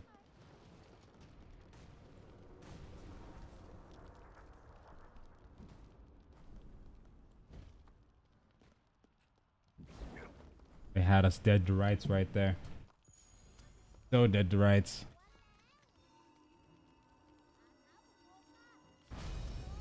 I think as time goes on, I need to find out more story about the guy that betrayed everybody, basically. Oh, the event shop's still up over here. Oh, it's over here too. No way. Yeah. Don't got any tokens yet. Beneath the Sephiroth, Expedition Captain Shadi.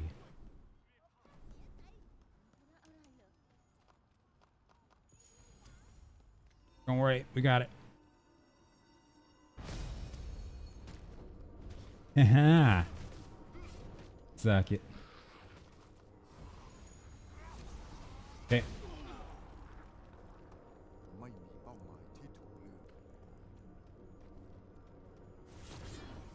Oh, sweet. I remember that skill.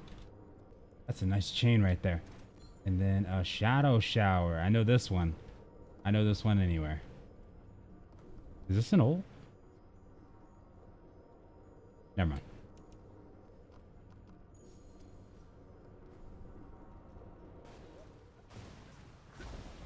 Whoops. Hey. That's the one.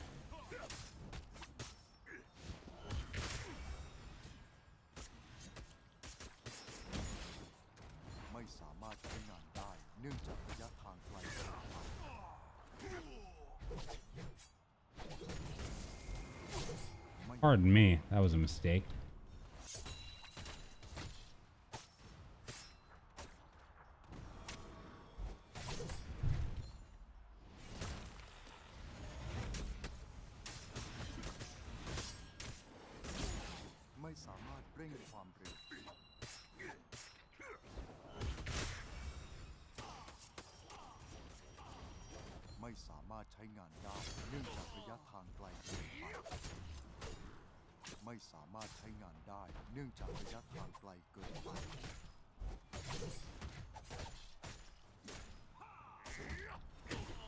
Get your ass out of here.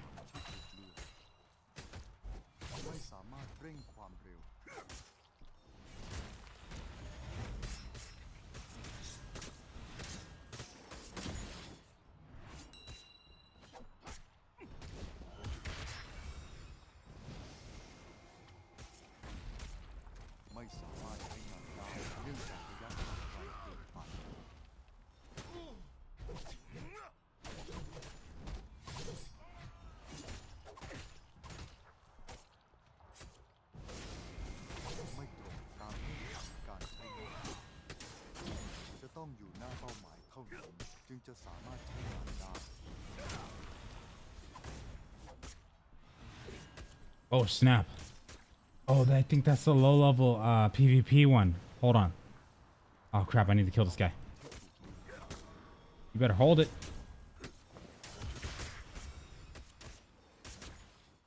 Tell me we didn't learn anything else. Yeah, I think that's the low level PvP. I hope people are in there. Whoops. Alright, we gotta go. Gotta go. I don't think anybody's in there. 0 out of 2 minimum players.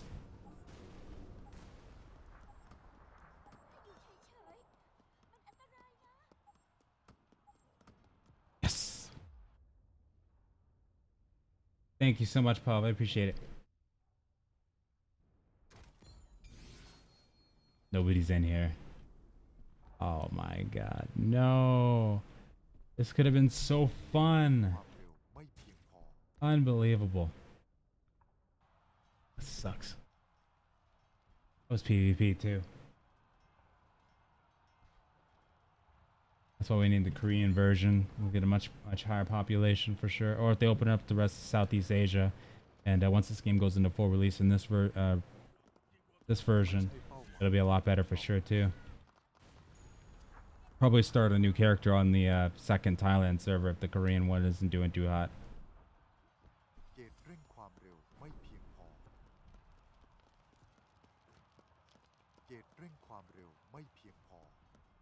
What's up?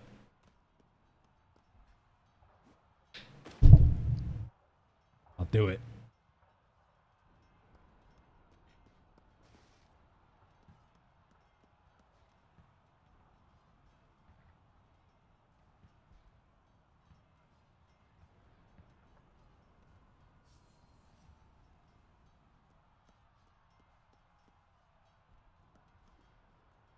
Oh yeah.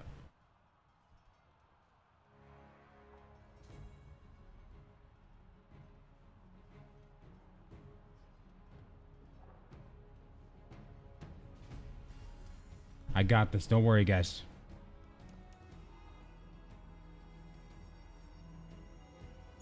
I don't got this. Oh, sweet.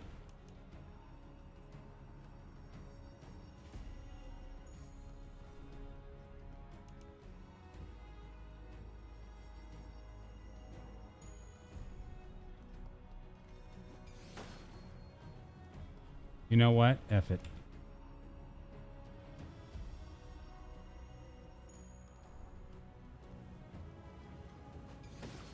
Okay.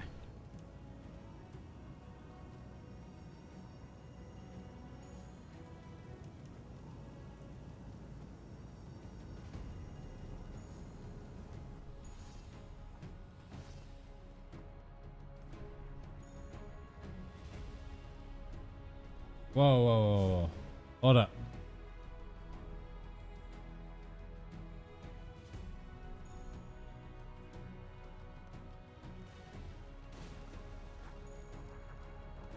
Oh, crap. Okay.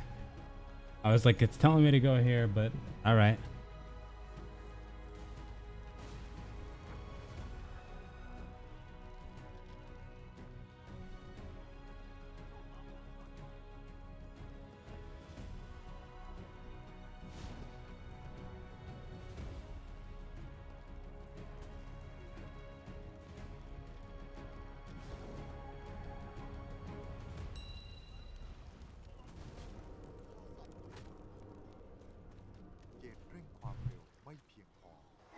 Sweet.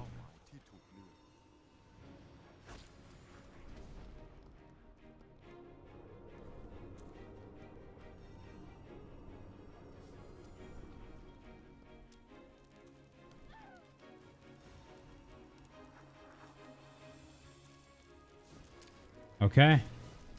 I just need to get to level 25 really quick and I'm satisfied for tonight.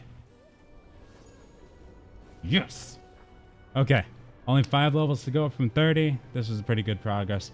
I gotta go get some stuff done for tonight and then I'll come back later on and probably work on this a little bit more.